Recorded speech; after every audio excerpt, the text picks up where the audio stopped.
Settle yourself into a comfortable position. Let the pace of your breathing become slow and even. You are about to drift, not into sleep just yet, but into a world so far removed from your own that the familiar will soon fade away. A world of sun-baked mud brick walls, narrow alleys lined with reed mats, and the slow, heavy rhythm of life by a river older than memory. Tonight, we walk the streets and the fields of ancient Babylon. Perhaps you've heard of it in fragments. The Hanging Gardens, the Tower of Babel, a place of grandeur. But Babylon was not only a city of kings and myths, it was also a place where countless ordinary lives unfolded in all their quiet labor and daily struggle. In this journey, we will wander through the roles and routines of those who lived there. We will begin in the irrigated fields along the Euphrates, where farmers rose before the sun, and their lives bent to the will of the river and the temple. We will meet a king, Hammurabi, whose laws still echo across the centuries. We will step into the shadow of the towering ziggurats, built for the gods, and peer into the layers of history beneath their foundations. And finally, we will pass through the gates into the homes of the elite, where power and luxury flowed as easily as wine. But for now, imagine the cool stillness just before dawn, when the stars are fading and the sky over the plain begins to pale. It is here, in this quiet moment, that our journey begins. Imagine yourself lying on a thin mat of woven reeds. You are not in a house of stone or brick. Your home is a simple structure, its walls plastered with mud, its roof supported by wooden beams. The air is still and warm, even in the darkest hours. Outside, the night smells faintly of damp earth, for you live close to one of the irrigation canals that snake away from the Euphrates River. You wake before the sun rises. There is no choice in this. The day's work will be long, and the fields demand your presence before the heat becomes unbearable. In the faint light, you tie a strip of cloth around your head, and you step barefoot into the dust. The fields stretch wide before you, but they do not receive the river's bounty on their own. You, and those like you, keep the water flowing. The canals must be maintained, their channels cleared of silt, their banks repaired after every flood. With a simple wooden tool, you scrape away the debris, moving in slow, practiced motions. The sun rises steadily, and the light turns golden, spilling across the surface of the water. Already, the mosquitoes are waking, their high, constant hum surrounding you. You brush them away from your face, but they return almost instantly. By mid-morning, the planting or the harvesting begins. If it is the season to sow, you scatter barley seeds in furrows, feeling the fine dust cling to your skin. If it is harvest time, you bend low, cutting stalks with a curved blade, binding them into bundles that grow heavy in your arms. The rhythm of the work is broken only by the calls of others across the field, brief exchanges about the water flow, the quality of the crop, or the presence of pests. Crop blight is always a shadow at the edge of your mind, a strange yellowing of the leaves, a shriveling of the heads of grain. These are signs that the season's labor may be for nothing. You have seen neighbors lose everything to disease in the plants, or to the unexpected flooding that drowns the seedlings. And then, even if the harvest is good, you must face the tax collectors. The temple, great in size and authority, demands its share in grain and in goats. The officials arrive with ledgers and scales. You watch your hard-won barley measured out into their baskets, each scoop taking away what your family might have eaten. Sometimes, the taxes leave you owing more than you have. In such years, you must borrow grain from the temple storehouses, knowing you will repay with interest, and that the debt may bind you for many seasons to come. As the day draws into afternoon, the heat becomes oppressive. Your clothing, simple linen wrapped and tied, is damp with sweat. The air seems to shimmer over the fields, and you pause only briefly to sip water from a clay jar. Even in this stillness, the mosquitoes remain, drawn to the slow-moving canals and the warm bodies working beside them. When at last you return home, the sun is dipping low. Your muscles ache, and your hands are rough with tiny cuts from the grain. The evening meal is simple, a flatbread perhaps, with onions or dates if they are in season. Tomorrow will be the same. For the river and the soil care, nothing for your weariness. This is the rhythm of the Babylonian farmer's life, a rhythm shaped by the earth, the water, the sun, and the temple. It is unyielding, it is ancient, and for those who lived it, there was rarely an end, except in the slow turning of the seasons. As the fields fade into the distance, let us follow the slow curve of the road toward the heart of the city. The air here is different. less of the open sky, more of the baked scent of mud brick and the faint tang of incense drifting from temple courtyards. Through the crowded market, the murmur of voices blends with the bleating of goats and the creak of wooden carts. Above it all rises the palace of the king, a place you, as a farmer, may only see from a distance, its high walls casting long shadows in the late afternoon. It is here that Hammurabi once walked, a man who began his reign as ruler of a modest city-state and ended it as master of a wide and powerful kingdom. When he came to the throne around 1792 BCE, Babylon was one of many small powers in Mesopotamia, surrounded by rivals. The land was divided between competing cities, each with its own walls, temples, and ambitions. Hammurabi's rise was not sudden, but deliberate. Through careful alliances, he secured his position among these fractious neighbors. Through military campaigns, measured and calculated, he expanded Babylon's reach, often absorbing cities that had once been enemies. His soldiers marched along the river valleys, securing territory and controlling the lifeblood of trade and agriculture. By the later years of his reign, Babylon's influence stretched across much of Mesopotamia, and his authority was unquestioned. But Hammurabi was not remembered only for his conquests. His legacy lies most famously in his laws, the Code of Hammurabi. It was not the first set of laws in history, but it was among the most complete and detailed of its time.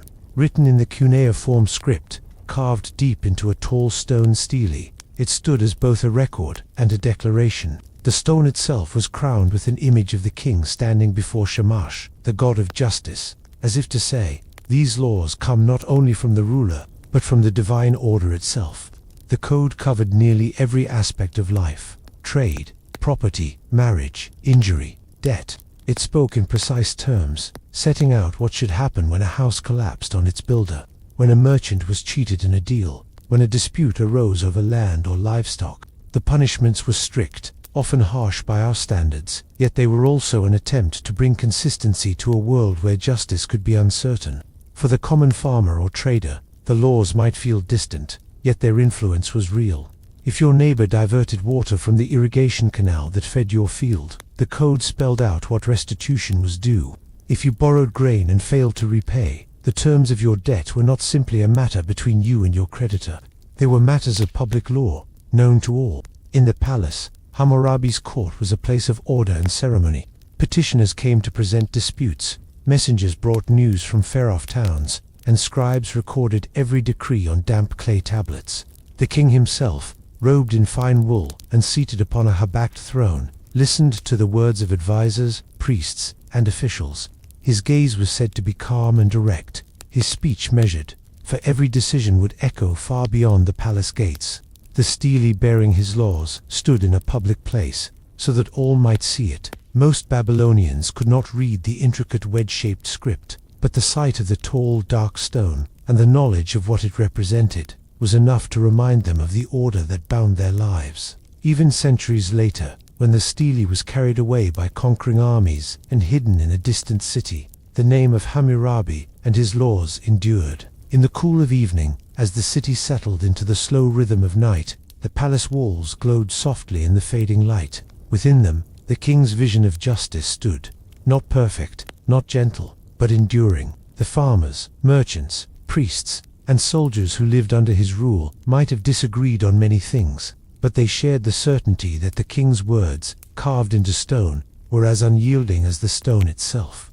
And now, we leave the palace gates behind and turn our eyes upward, toward the monumental steps of a temple that rises above the city, a place built for gods, yet shaped by the hands of countless men. It is here our next chapter begins. The road from the palace winds steadily upward, narrowing as it climbs. You pass homes built close together, their flat rooftops forming a patchwork against the deepening sky. The air here is touched with the scent of burning resin, cedar, imported from far-off lands, its fragrance rising in thin, steady ribbons toward the heavens. And then, you see it, the ziggurat. Its immense, terraced shape rises above the city like a mountain made by human hands. Step upon step, each level receding until, high above, a small temple crowns the summit. The bricks are the same sun-baked clay as the city walls. Yet here they seem transformed, their massive bulk suggesting permanence in a world where floods and wars could sweep away everything else. These temples were not places for the public to wander. They were the dwelling places of the gods themselves, and entry to their uppermost chambers was granted only to the priests who served them. To climb the long, gradual ramps was to ascend closer to the divine, and to leave the noise of the city far below. In the shadow of the ziggurat, the air feels cooler. Scribes sit beneath awnings, recording offerings brought by farmers and merchants. Clay jars of oil, baskets of dates, and fine woven cloth are carried up the lower steps, each gift noted, each name written carefully into the temple's records. The temple was not only a place of worship, it was an economic power, holding land, employing workers, and lending grain from its vast storehouses. Inside the shaded courtyards, priests in long, clean robes move with deliberate care. They tend to the sacred fires, prepare the altars, and arrange food for the god's table, for in their understanding, the god truly resided here. Every day, the statue of the deity was washed, anointed with oil, and dressed in fine garments, as one would care for a living ruler. The air inside the temple was heavy with incense, its sweet smoke clinging to the walls. Outside, the wind might carry the smell of the river in the fields, but here, the scent was one of devotion. Many ziggurats, like those of Babylon, were dedicated to great gods. Marduk, the city's patron, chief among them. To the people, his presence in the temple ensured the city's safety and prosperity. Festivals in his honor brought processions through the streets, with musicians, dancers, and offerings. On such days, the quiet dignity of the temple steps gave way to the slow, ceremonial movement of crowds, their voices low as they watched the god's statue pass by, carried on a gilded platform. Centuries later, the ziggurats would begin to crumble, bricks taken for other building projects, wind and rain wearing away the terraces. Some were swallowed by the dust, leaving only mounds where once there were towers. Others were buried beneath the very cities they had once overlooked. It is only in the last 2 centuries that archaeologists have brought them back to light. In the dry heat of the Mesopotamian plain, teams of workers have brushed away centuries of sand to reveal the lines of massive foundations, the bases of ramps, the clay tablets that once recorded offerings and rituals.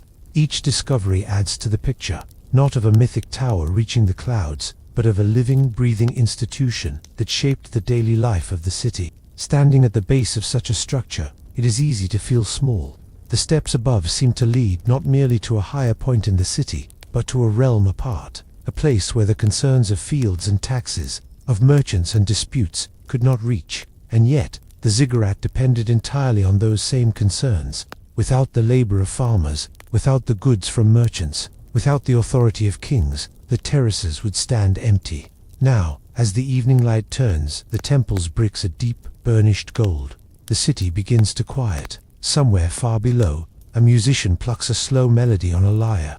The sound drifts upward on the breeze, carrying with it the life of Babylon, a life watched over by the gods in their high places. And if we follow that breeze back down into the city, past the courtyards and the markets, we will find ourselves at the gates of another world entirely, a world where wealth and comfort create a rhythm of life unlike anything we have seen so far. Leaving the towering ziggurat behind, we descend into the heart of Babylon once more, but instead of turning toward the crowded lanes of the marketplace or the muddy paths of the fields, we follow a quieter street. Here, the homes are larger, their walls taller, their doorways framed by carved wooden beams. These are the residences of the city's elite, the high officials, wealthy merchants, and landowners whose lives flow at a gentler pace than those of the farmers and laborers beyond the gates. A servant greets you at the entrance, drawing aside a heavy woven curtain to allow you inside. The air is cooler here, shaded from the sun by thick brick walls. The rooms are arranged around a central courtyard, where a small pool catches the light and reflects it in rippling patterns across the plastered walls. Jars of perfumed oil stand in neat rows along a shelf, their contents imported from distant lands. The faint aroma of cedar and myrrh drifts through the air, masking the ever-present scent of the city outside. The master of this house might be a high-ranking temple administrator, overseeing landholdings and trade agreements on behalf of the priests. Or perhaps a merchant whose caravans bring goods from far-off regions, lapis lazuli from the mountains, spices from the east, and fine textiles from the Indus Valley. Such wealth is not displayed in loud extravagance, but in the quality of the household goods. Rugs woven in intricate patterns, low tables of polished wood, drinking cups of hammered bronze. Meals here are slow affairs, often beginning with cool water poured from glazed jugs into shallow cups. Bread, soft and warm, is served with cheese, dates, and roasted lamb. The dishes are flavored with herbs and sesame oil, their aromas mingling in the air.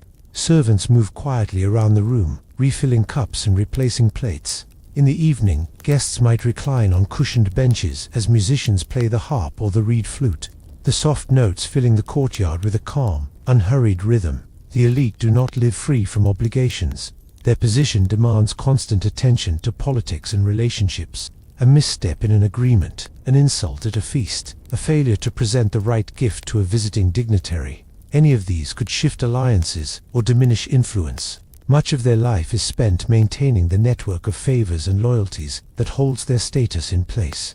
Within the home, scribes may be employed to keep meticulous records, inventories of goods, accounts of trade, copies of correspondence with other cities.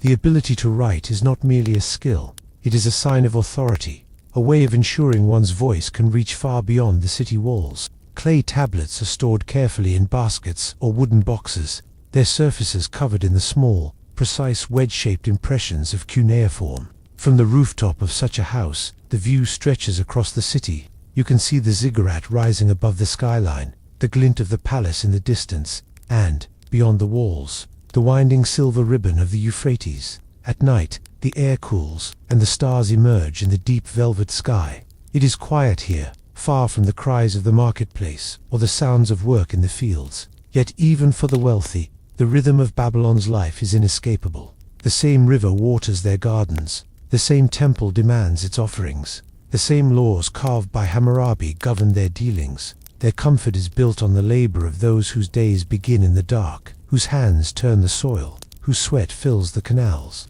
In this, the city is whole, from the humblest farmer to the highest official, bound together by the land, the water, and the will of the gods. And so, we leave Babylon. We have walked its dusty streets before sunrise, feeling the weight of a farmer's day. We have stood in the shadow of the palace, hearing the quiet authority of Hammurabi's laws.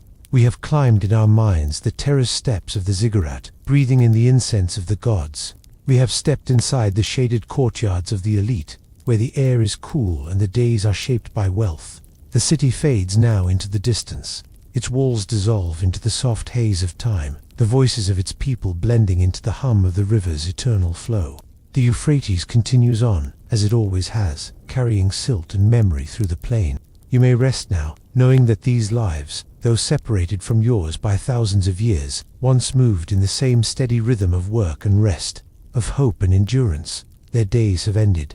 Yours continues in the comfort of the present. Breathe deeply. Let the stillness of ancient Babylon settle over you like the cool shadow of its mud-brick walls. Sleep, if it comes, will carry you gently through the night. Settle in. Let the room around you grow still. You may close your eyes if you wish, or let them rest loosely on whatever is near. The hum of the present begins to fade, and the distant murmur of another world takes its place.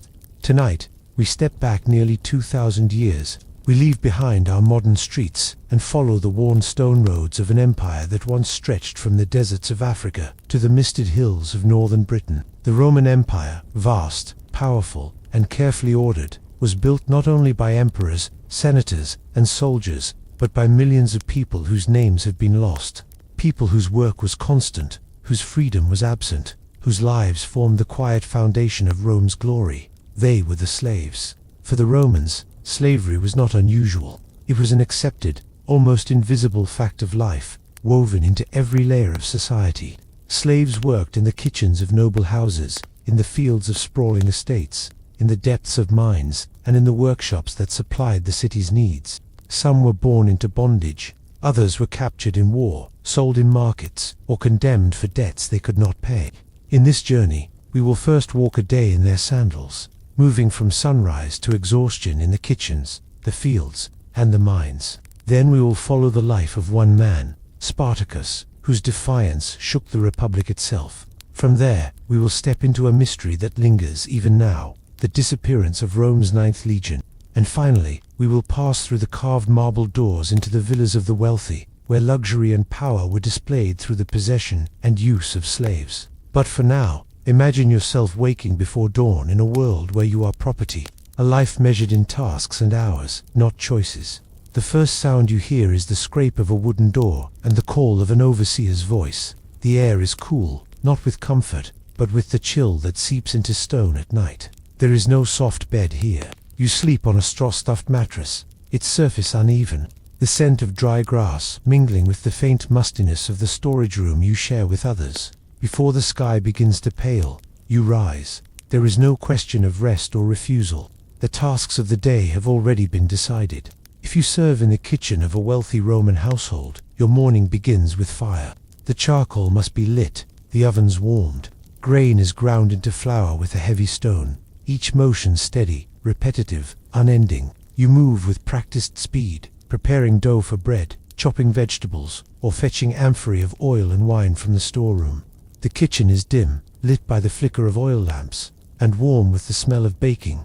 There is little conversation, only the quiet rhythm of knives against wood, the muted clink of pottery, and the occasional command from the cook. In the fields of a rural estate, the work begins outside, beneath the faint light of the dawn. You walk between rows of vines or olive trees, or bend low over patches of wheat, your hands rough from the tools you wield. The overseer rides past, scanning the rows for anyone whose pace has slowed. The air grows warmer with each passing hour, and the weight of the sun presses down on your back. Breaks are rare and brief, just enough time to drink from a leather flask before returning to the work. In the mines, the day begins in darkness and ends the same way. The tunnels are narrow, the air heavy with dust. You carry baskets of rock to the surface, or swing a hammer against the wall until your arms ache and your ears ring. Here, the hours blur into one another, measured only by the growl of hunger and the burning of your muscles. Discipline is constant and harsh. A mistake in the kitchen, a dropped tool in the fields, a pause too long at the well, each can bring punishment. There are no laws to protect you. The legal system recognizes you not as a person, but as property, to be bought, sold, or leased as your master sees fit. And yet, in the quiet moments, rare though they are, you might allow yourself to imagine freedom. Some slaves are manumitted, released from bondage after years of service, or through the goodwill of their masters. A few even manage to save enough money, earned through side work, to purchase their freedom. But for most, that hope remains distant, a faint possibility in a life otherwise bound to labor. By the time night comes, your body is heavy with exhaustion. The kitchen is quiet, the fields are still, the tools of the mine lie in shadow. You return to your sleeping place, knowing the next day will be much the same. The rhythm of your life is not your own. It is set by the demands of others, as steady and unchanging as the turning of the seasons. From the quiet routine of an ordinary slave's day, our path now turns toward the story of one whose life broke violently from that rhythm. The name Spartacus has echoed through centuries, a name that has come to symbolize defiance against impossible odds. Yet behind the legend was a man who began, like so many others in Rome's vast dominion, as a captive stripped of freedom. Spartacus was likely born in Thrace, a rugged land in the northeast, where rolling hills meet the Black Sea. He may have served as a soldier there before falling into Roman hands, perhaps during one of the many border conflicts that marked the Republic's expansion. Captured, transported far from his homeland, he was sold not into fieldwork or household service, but into the life of a gladiator. In Capua, south of Rome, there stood a gladiatorial training school, the Ludes, owned by a man named Lentulus Batiatus. Here, Spartacus joined others, men taken in war, criminals sentenced to the arena, and even some who had volunteered for the slim chance of prize money or fame. The Ludus was both a place of training and confinement. The men lived under guard, their days filled with drills, weapon practice, and conditioning exercises designed to keep them strong and agile. Meals were heavy on grains and legumes, chosen to build stamina rather than speed. The fights they trained for were public spectacles. In the amphitheater, gladiators fought before cheering crowds, their contests staged as entertainment for the people and a show of power for the wealthy who sponsored them. Victory could bring momentary fame, but defeat often meant injury or death. For a slave gladiator, there was little choice in the matter. You fought when ordered, with the weapons you were given, in the style you were trained. It was in the year 73 BCE that Spartacus, along with about 70 other gladiators, escaped from the school. arming themselves first with kitchen knives and spits from the cookhouse. They overpowered their guards and fled into the countryside. Along the way, they seized proper weapons, swords, shields, spears, from supply wagons and small garrisons. At first, their band was small, little more than a group of fugitives seeking freedom, but their ranks grew rapidly. Slaves from farms and mines joined them, eager to break from the labor that bound them. The group moved through the rugged slopes of Mount Vesuvius, using the terrain to their advantage. Roman forces sent against them underestimated their determination and were driven back. Over the next 2 years, Spartacus led a growing army, tens of thousands strong at its height. They were not a unified force in the way Rome's legions were. They came from many lands, speaking many tongues, with different visions of what freedom meant. Yet under Spartacus's leadership, they outmaneuvered experienced commanders, defeated multiple Roman armies, and ranged far across Italy. Some accounts suggest Spartacus aimed to lead his followers out of Italy entirely, perhaps toward the Alps and back to their homelands. Others believe the lure of plunder and the absence of a clear route kept them moving within the peninsula. What is certain is that the rebellion shook the Republic. Rome, unaccustomed to large-scale uprisings within its own borders, began to fear not only for the loss of property, but for the stability of the state itself. The revolt ended in 71 BCE, when the forces of Marcus, Licinius, Crassus cornered and destroyed the rebel army. Spartacus is said to have fought fiercely to the last, his body never definitively identified among the fallen. In the aftermath, thousands of captured rebels were executed, their bodies displayed along the Appian Way as a warning to any who might consider defiance. Though his rebellion failed, Spartacus's story endured. For Rome, it was a cautionary tale about the dangers of an oppressed population rising in force. For later generations, it became a symbol, a reminder that even in the most rigid systems, resistance is possible. And now, from the clash of armies and the dust of battlefields, our attention shifts to a quieter mystery, a disappearance not of a single man, but of an entire Roman legion, a force that, like Spartacus's army, once marched proudly across the empire, and then vanished from history. The legions of Rome were the backbone of its power. Well-trained, disciplined, and equipped, they could march for days, build fortifications overnight, and meet enemies with the weight of precision and order. Each legion carried its own number, its own emblem, and its own history, a history recorded in inscriptions, dispatches, and the memory of those who served. And yet, among the long list of Rome's military units, one name stands out for its disappearance: Legio IX Hispana, the 9th Spanish Legion. Its early history was respectable, even distinguished. Raised in the late Republic, it fought under Julius Caesar in Gaul, then later in Britain during the empire's expansion. It endured the rough climate, the rolling fog, and the unfamiliar terrain of the island's northern reaches. But somewhere in the mists of the 2nd century, the record falters. Mentions of the 9th fade, and eventually stop altogether. What happened to it? The question has lingered for centuries.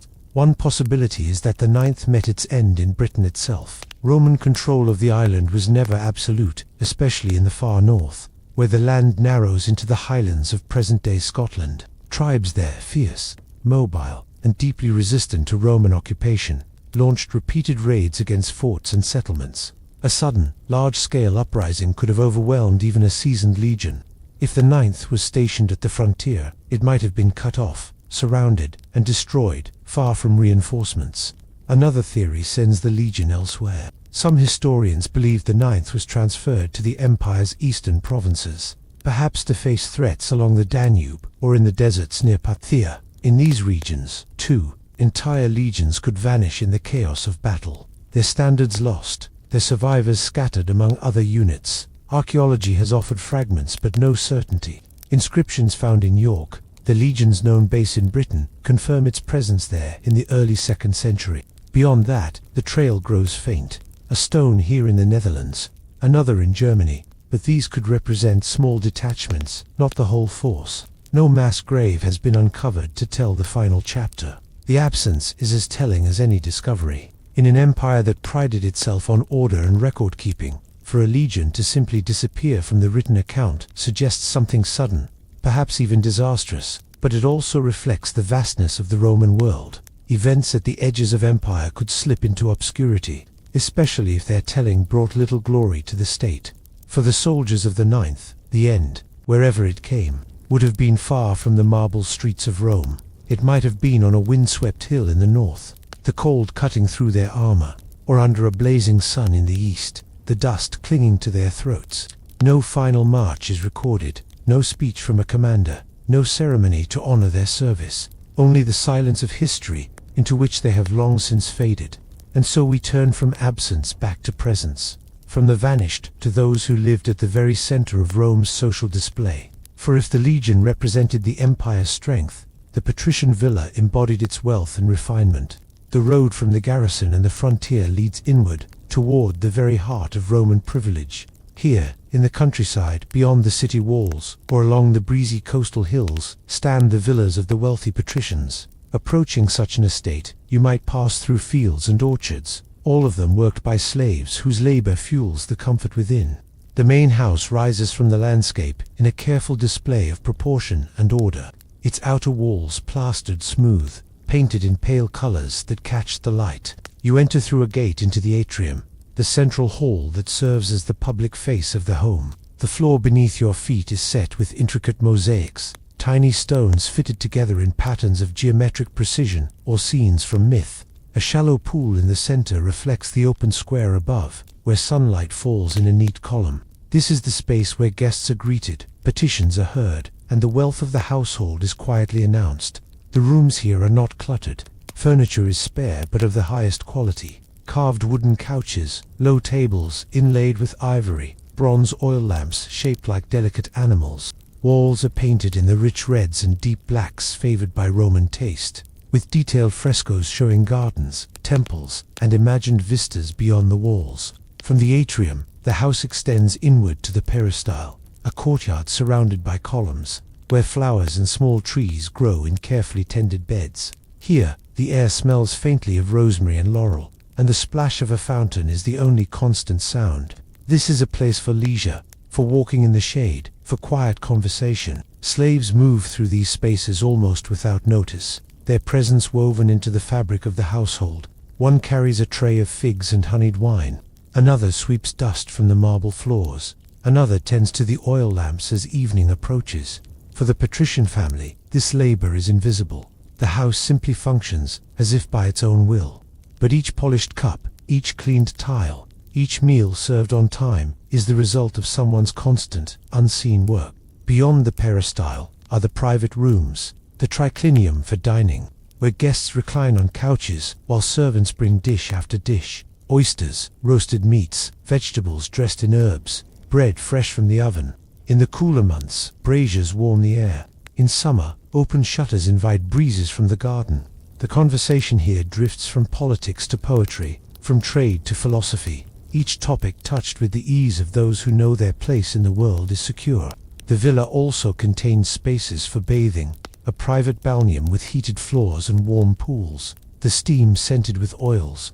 To bathe here is not only to cleanse the body, but to mark the distinction between the labor of the many and the leisure of the few.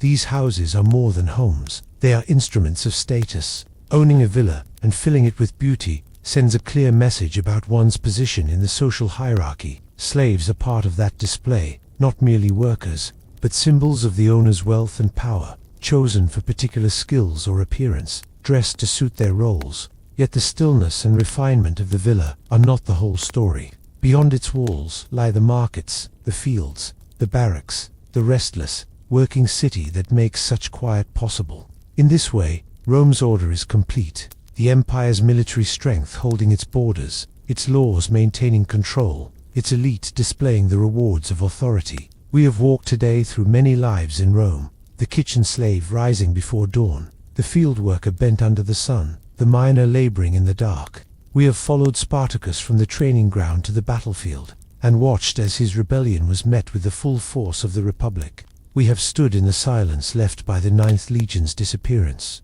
their fate a question mark in the margins of history, and we have stepped quietly into the shaded courtyards of the patrician villa, where wealth and status are maintained on a foundation of unseen toil. Rome was an empire of contrasts, of marble and dust, of glory and anonymity. Its beauty and its power were built by millions whose lives passed without record. yet whose work shaped the world around them.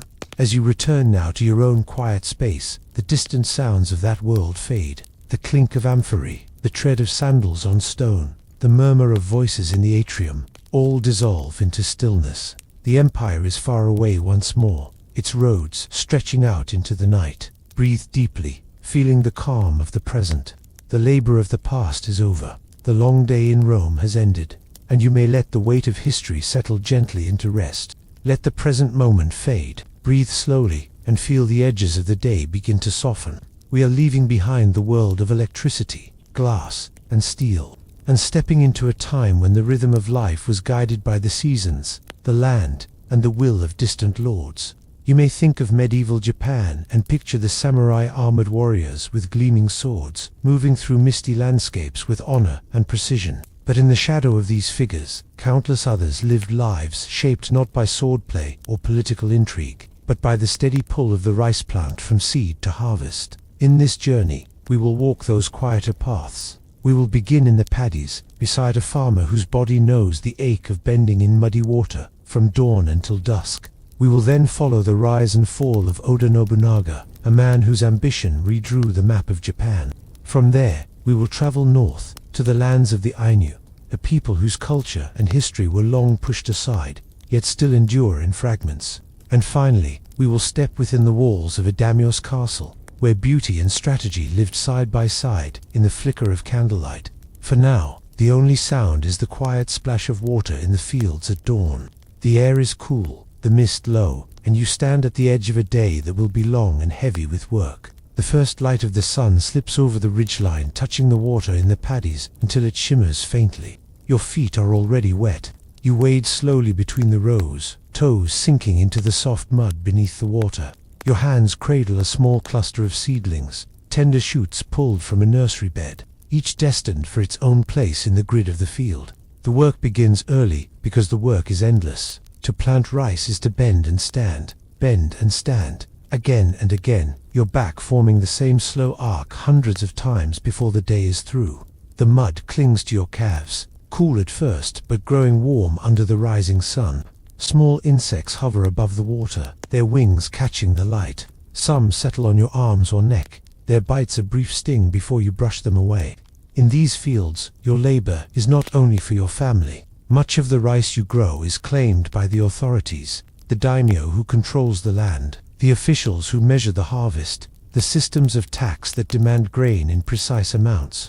The tax is paid not in coins, but in sacks of rice, carried on wooden frames to the storehouses. What remains is divided carefully, some for food, some for seed, some to trade for salt, cloth, or tools. There is little room for waste, and even less for abundance. The fear of shortage is constant. A season of too much rain can drown the seedlings.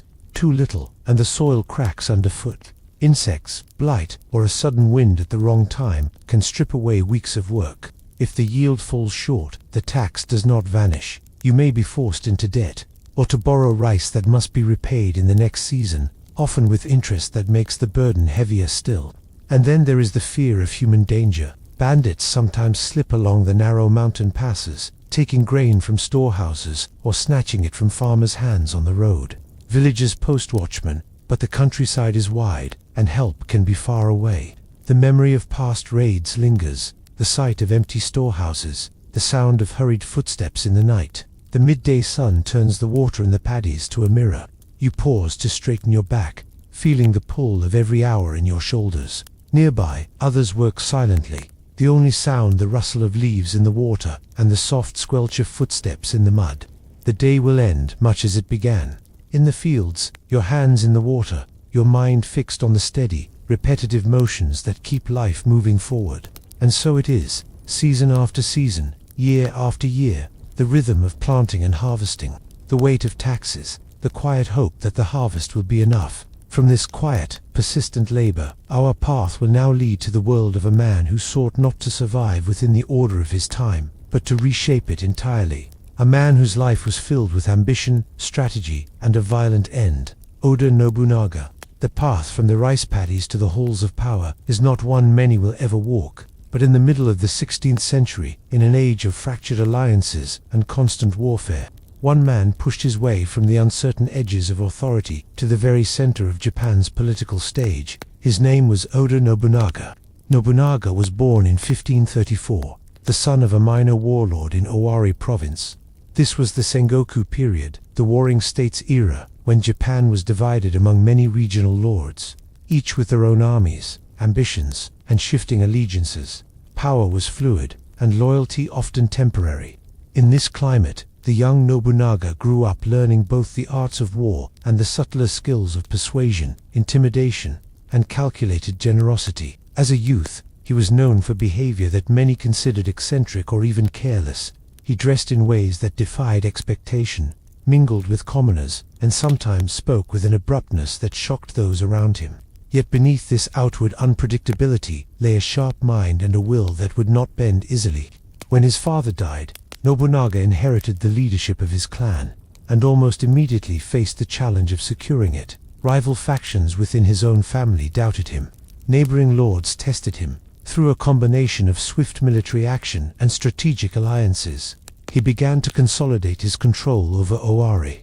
Nobunaga's rise accelerated when he defeated Imagawa Yoshimoto at the Battle of Okayazama in 1560. Yoshimoto had marched with a much larger force, confident in his ability to overrun Nobunaga's territory, but Nobunaga's troops used the terrain, weather, and surprise to turn the odds in their favor.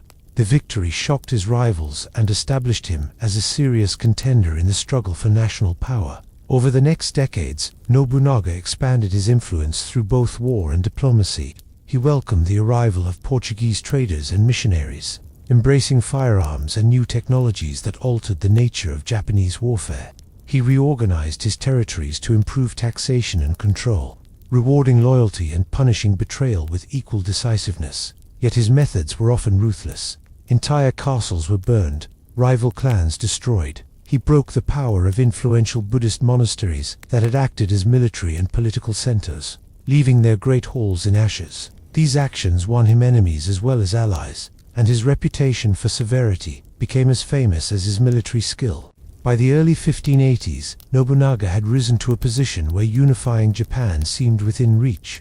But his life came to an abrupt end in 1582 at Honnoji Temple in Kyoto. While staying there with only a small guard, he was betrayed by one of his own generals. Akechi Mitsuhide's forces surrounded the temple, and Nobunaga, realizing escape was impossible, chose to end his life rather than be captured. The reasons for Mitsuhide's betrayal remained debated: personal resentment, political ambition, or the culmination of long-simmering tensions. Whatever the cause, the assassination halted Nobunaga's unification campaign, leaving the work to his successors, Toyotomi Hideyoshi and later Tokugawa Ieyasu. Today, Nobunaga is remembered as both a visionary and a destroyer, a man who broke with tradition to reshape Japan's political landscape, but who did so with methods that left deep scars. His life stands in stark contrast to the quiet endurance of the farmers who labored under the rule of men like him. From the war councils and battlefields of Nobunaga's Japan, we will now travel northward, away from the centers of political power, to a culture with a very different story, a people whose traditions and ways of life were gradually pushed to the margins.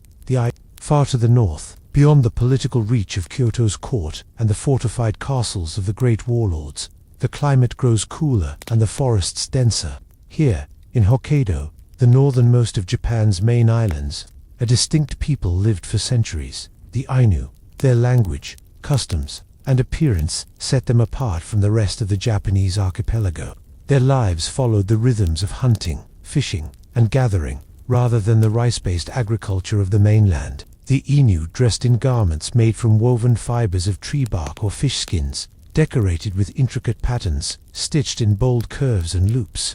Men often wore full beards, a feature uncommon in much of Japan, while women practiced a tattooing tradition around the mouth and forearms, a mark of adulthood and readiness for marriage.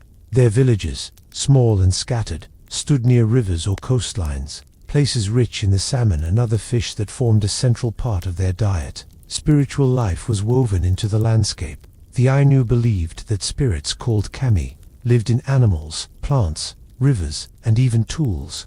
The bear, in particular, held a place of high importance. Ceremonies were held in its honor, sometimes involving the raising of a bear cub until it was returned, with solemn ritual, to the spirit world. Fire, too, was sacred, tended carefully within the hearths of their homes. Trade connected the Ainu to the rest of Japan and beyond. They exchanged furs, dried fish, and eagle feathers for iron tools, rice, sake, and lacquerware. Some of these goods traveled far, passing from hand to hand along networks that reached into the mainland and even across to the Asian continent. But contact with Japan also brought pressure.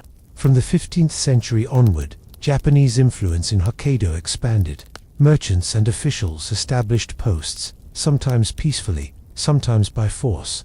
Over time, Ainu lands were claimed, their hunting grounds restricted, their trade increasingly controlled by outsiders. Conflicts broke out, the most famous being the Shakushane's Revolt of 1669, but these uprisings ended in defeat, leaving the Ainu more tightly bound to Japanese authority. Assimilation followed, sometimes subtle, sometimes direct. Children were taught Japanese language and customs. Ainu names and dress were discouraged. Over generations, their language declined in use, and many traditional practices faded into memory. By the modern era, the Ainu way of life had largely disappeared from everyday view, preserved only in fragments by elders, researchers, and the objects kept in museums. Archaeology offers glimpses into their earlier centuries. Excavations reveal fishing tools carved from bone, patterned pottery, and the remains of pit dwellings. These findings speak of a culture that was both self-sufficient and deeply connected to its environment, a culture that adapted to the cold winters and short growing seasons, yet left little monumental architecture to mark its place in history. Today, there are efforts to revive and protect Ainu heritage. Festivals celebrate traditional dances, music played on the tongkor, a long stringed instrument, and clothing embroidered with the old patterns. Language classes are offered to preserve the words that once carried their stories and beliefs. The Ainu story is one of endurance, yet also of loss, a reminder that history is not only written in battles and treaties, but in the slow erosion of a people's way of life under the steady pressure of outside power. From these northern forests and rivers, we now return south to the centers of authority in medieval Japan. There, behind high walls and guarded gates, life unfolded in ways almost unimaginable to the farmers and hunters we have met. Within the carefully constructed world of a daimyo's castle, the road climbs gently toward the high ground, where stone walls rise in layered tiers above the surrounding town. From a distance, the castle seems both solid and graceful, a structure of strength, yet shaped with the careful lines of Japanese design. Its roof lines sweep upward, each edge capped with ornate tiles, and the plastered walls gleam pale against the sky. Approaching the main gate, you pass through open courtyards and narrow passageways designed to slow and confuse any intruder. The thick wooden doors, reinforced with iron, swing inward to reveal the inner compounds. Here, the air feels calmer, the sound of the outer town replaced by the steady tread of guards and the rustle of robes along polished corridors. Inside, the castle is more than a fortress. It is the administrative heart of the domain. The daimyo, the local lord, governs from these halls, surrounded by his retainers, scribes, and military advisors. In one chamber, men kneel in neat rows, listening as orders are read aloud. In another, scribes bend over low desks, their brushes moving steadily across sheets of paper, recording taxes, inventories, and reports from distant villages. The architecture balances beauty and function. Tatami mats soften the floors, sliding screens divide rooms, painted with landscapes of mountains, cranes, or flowing rivers. In winter, braziers warm the air, while in summer, the shoshi screens are opened to allow a breeze from the gardens. The gardens themselves are works of art. Carefully placed stones, raked gravel, and small ponds edged with moss-covered rocks. Their purpose is not only aesthetic, they offer a space for reflection and composure amid the demands of governance. Ceremonial life here is highly structured. The tea ceremony, for example, is both a cultural and political act. In a small tea room, guests and host move through each step with deliberate precision, from the cleansing of the utensils to the measured turns of the tea bowl. Every motion communicates respect, hierarchy, and attention to detail, reflecting the values that underpin the daimyo's rule. Armor, too, has its place in the castle. In storerooms and display alcoves, suits of lacquered plates rest on wooden stands, each carefully maintained. Helmets bear crests unique to the family, symbols that would be recognized instantly on the battlefield. Though the samurai who wear them may not always be at war, the readiness for conflict is woven into daily life. Servants move quietly through the corridors, carrying trays of food, tending to lamps, or delivering messages. For them, the castle is a workplace, their lives bound to the service of those who govern. Yet even for the daimyo himself, the castle is not purely a place of ease. It is a stage on which authority must be constantly demonstrated, alliances maintained, and threats considered. From the high windows of the upper floors, the view stretches far over the town, across the fields, and into the distant hills. From here, the daimyo can see the lands he controls. The same lands where farmers labor in the paddies, where taxes are measured in sacks of rice, where the quiet strength of his domain begins. We have walked today through the lesser-seen corners of medieval Japan, the slow labor of the rice fields, the ruthless ambition of Oda Nobunaga, the enduring yet pressured culture of the Ainu, and the disciplined elegance of a daimyo's castle. Each life, from farmer to warlord, from hunter to court official, was shaped by forces both visible and invisible. The land, the seasons, the demands of authority, and the fragile balance between peace and conflict. As you return now to the quiet of your own room, the faint sounds of that distant time linger. The splash of water in a paddy, the creak of castle gates, the murmur of voices over tea. These fade, as all sounds do, into the soft hush of the present. The night is yours to rest. The world of the shogun and the farmer, the daimyo and the Ainu, lies far away once more. Breathe deeply, let the rhythm of their lives settle into stillness. And if sleep comes, let it carry you gently through the hours, as steady as the turning of the seasons in a land long past. Let your mind step away from the present moment. The hum of electronics, the warmth of modern lighting, the comfort of clean air, all of it fades into the background. We are traveling back to a time when the streets were lit by gas lamps, their light flickering in the damp night air. A time when the great cities of Britain were at the height of industrial power, their factories producing goods that reached across the globe. And yet, in the shadow of that wealth, millions lived crowded into narrow streets, their days defined by the slow grind of labor and the constant press of survival. This was the Victorian slum, a place where the air was thick with smoke, where the pavements were worn slick by countless feet, where each day began with work and ended in exhaustion. It was a world that existed alongside the elegance of drawing rooms and fine dinners, but rarely touched it. In this journey, we will first step into the life of a factory worker, feeling the steady pull of the long shift, the heat and noise of the machines, and the cramped rooms they return to at night. We will then follow the story of Joseph Bazalgette, whose work with brick and pipe would save London from a crisis that threatened its very health. From there, we will explore one of the most enduring mysteries of Victorian London, the identity of Jack the Ripper, and how fear reshaped a city. And finally, we will enter the candlelit world of the upper-class dinner party, where wealth and refinement were displayed in every detail. But before we step into the lives of engineers, detectives, and the privileged, we begin where most began, at the factory gates. In the thin morning light, as the machines wait for the day's work to begin, the morning comes early in the slum. There is no soft dawn light through open fields here, only the grey glow of a sky dulled by coal smoke. You wake in a single room, shared with your family, the walls stained by damp that seeps in year-round.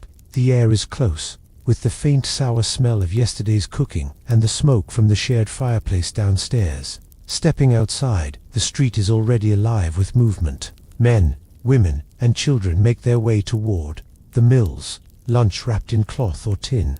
The cobbles are slick from the night's rain, and the smell of the river, heavy with sewage and industrial waste, drifts between the buildings.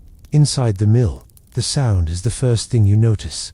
A deep, continuous roar of machinery fills the air, so loud that conversation is reduced to shouts and hand signals. The clatter of looms, the steady thump of presses, the sharp hiss of steam, all blend into a constant, unbroken noise. You take your place at your station, the wooden floor beneath your feet vibrating faintly with the movement of the machines. The shift stretches ahead, 12 to 14 hours, broken only by a short pause for a meal. The work is repetitive and precise. You watch the same motion, make the same adjustment, tie the same threads. The air is warm and dry, heavy with cotton dust that clings to your hair and settles in your lungs. Over time, breathing becomes a little harder, a little shallower, but you keep to your task. Windows are few and often kept closed, to prevent drafts from disturbing the delicate processes. The light comes from high, grimy panes, and from gas lamps hung in iron brackets. Your hands grow rough from the contact with machinery, and there is always the risk of injury. A sleeve caught, a finger grazed. But you are careful, because missed hours mean missed pay. When the shift finally ends, the air outside feels colder than it truly is, and the streets seem unnaturally quiet after the mill's constant din. You return to the tenement. Narrow stairs worn smooth by years of feet, a hallway that smells faintly of coal dust and damp wool.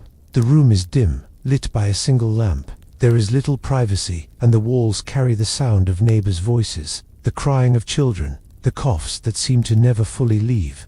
This is the rhythm of life, from the tenement to the mill, from the mill back to the tenement. Days marked not by the seasons, but by the steady turn of machinery and the week's wages placed into your hand. For the wealthy, the smoke from the factories means profit. For you, it is simply the air you breathe. From here, we will follow a thread that winds upward from these crowded streets into the heart of London itself, a city facing a crisis not of machines, but of sanitation. And at the center of that crisis, one man whose design would change the lives of millions. In the summer of 1858, the Thames ran low under the heat of the sun. Its water, already burdened with the waste of a vast city, grew thicker, darker, more pungent. For centuries, the river had been London's lifeblood, a highway for goods, a source of water, and, increasingly, the city's main drain. Now it had become something else entirely, a slow, foul channel carrying the refuse of nearly 3 million people. The smell rose in waves from its surface, drifting into the streets, seeping through open windows. Even inside the Palace of Westminster, heavy curtains could not keep it at bay. Lawmakers dabbed scented cloths to their faces, but the stench persisted. The newspapers called it the Great Stink, and it was more than an inconvenience. It was a reminder of the deadly outbreaks of cholera that had swept through London in previous decades. At the center of the effort to solve this problem was Joseph Bazalgette, chief engineer of the Metropolitan Board of Works, a practical man with a talent for both design and persistence. Bazalgette had been advocating for a proper sewer system for years. Now, with the stench making itself felt in the halls of power, the funding and political will finally fell into place. Bazalgette's plan was ambitious, to construct a vast network of sewers beneath the city, carrying waste away from the densely populated districts and discharging it far downstream. Brick by brick, tunnel by tunnel, the system took shape. Miles of intercepting sewers were laid, following the curve of the river, but running beneath the surface, out of sight. Great pumping stations were built, their engines lifting the flow to higher channels, so it could continue its journey toward the sea. The scale of the work was immense. Teams of laborers dug through clay and gravel, sometimes below the level of the river itself. The walls shored with timber to keep the earth from closing in. The bricks, millions upon millions, were laid in thick layers, their curved shapes forming tunnels strong enough to bear the weight of the streets above. Progress was slow but steady, marked by the quiet determination that Bazalgette himself embodied. By the time the project was completed, London had a system that not only carried away its waste, but also reduced the risk of disease and improved the quality of the river. The sewers were built with such foresight that they continued to serve the city well into the modern era, their capacity greater than immediate need. A deliberate choice by Bazalgette, who anticipated London's growth. The Great Stink faded into memory, replaced by a cleaner, swifter Thames. Bazalgette's name became linked, not to politics or commerce, but to the quiet, essential work of making a city livable. Most Londoners would never see the tunnels he built, but they would live their whole lives under their protection. From the brick vaults beneath the city, we climb now back to the surface, to a different part of London, the narrow streets of Whitechapel in the late 1880s. Here, the problem was not the smell of the river, but a series of murders that gripped the public imagination and filled the night air with unease. The streets of Whitechapel were narrow and uneven, their cobbles slick with damp. Gas lamps cast small, flickering pools of light, leaving long stretches of darkness between. It was in this quarter of East London, in the late months of 1888, that a series of murders took place, crimes that would become one of the most infamous mysteries in history. The victims were women who lived and worked in the area, many struggling with poverty and precarious shelter. Their lives unfolded against a backdrop of crowded lodging houses, street markets, and the ceaseless noise of carts and footsteps. By day, the streets bustled with activity. By night, they could seem deserted and close. The killings were brutal, but in our telling, we will look not at the details of the violence, but at its effect. Word of each death spread quickly, first in whispers in the markets and alehouses, then in bold print on the front pages of newspapers. The press gave the unknown killer a name, Jack the Ripper, and speculation grew with each new headline. Police patrolled the streets in greater numbers, their boots striking the pavement in regular rhythms. Still, the murders continued, and each investigation ended without arrest. Witnesses gave conflicting descriptions, clues proved misleading, and the fog of the East End seemed to swallow any trace of the killer's identity. Theories emerged that the Ripper was a doctor, a butcher, a foreign sailor, even a member of the upper classes. Meetings were held in community halls, residents voicing both fear and anger that the killer remained at large. Some organized neighborhood watchers, carrying lanterns and walking the alleys in pairs. Others avoided certain streets altogether after dark. The crimes changed the way people moved through the city. Women who had once walked alone at night began traveling in groups. Doors were locked earlier. Conversations in pubs often turned to the latest rumors about the killer. The tension lasted long after the murders stopped. Jack the Ripper was never caught, and his identity remains unknown. The mystery has endured for more than a century, but in Whitechapel itself, the lasting impact was one of heightened caution, and the memory of a time when fear made the night feel longer and the shadows seemed deeper. From these tense streets, let us turn toward a very different world, one of bright candlelight, polished silver, and careful conversation. We step now into the evening rooms of the Victorian elite. The carriage rolls to a stop before a tall townhouse, its facade lit by warm gaslight. Inside, the air is scented with beeswax polish and a faint trace of flowers from arrangements placed in the hallway. You are greeted at the door by a butler in formal livery, who takes your coat and ushers you inside. The dining room is already prepared. A long table stretches beneath a chandelier, its surface covered with fine linen. At each place setting lies a polished silver fork and knife, crystal glasses arranged with precision, and porcelain plates edged with gold. The glow from the chandelier is softened by the flicker of candles, casting gentle shadows on the high plastered ceiling. The dinner begins with polite conversation over the first course, perhaps a clear soup, accompanied by freshly baked rolls. Servants move silently between the guests, removing dishes and bringing the next course, fish in a delicate sauce, followed by roast meat carved at the table. Each course arrives with its own wine, poured with a steady hand. Etiquette governs every movement. Voices are kept at a moderate volume, topics are chosen with care, and everyone waits for the hostess to begin before lifting a fork. Laughter is soft, smiles restrained, but the atmosphere is warm, shaped by familiarity and shared position in society. Between courses, the conversation turns to the latest novels, news from Parliament, and stories of travel abroad. Occasionally, there is quiet gossip, observations about who has received an invitation to the next ball, or speculation on a new political alliance. Servants orchestrate the flow of the evening with practiced precision. Plates are cleared as if by instinct, glasses refilled without request. In the kitchen, a separate world hums with quiet urgency. Dishes are warmed, sauces whisked, and desserts assembled with care. The meal ends with sweets, perhaps a molded pudding or a selection of fruit, and strong coffee served in small cups. The gentlemen may retire to a study for brandy and cigars, while the ladies gather in a drawing room for tea and further conversation. Outside, the city carries on. Hansom cabs clatter over the cobbles, lamplighters make their rounds, and in the poorer districts, the night is no less crowded than the day. But here, behind the heavy curtains, the evening draws to a gentle close, the last notes of the piano fading into the soft murmur of voices.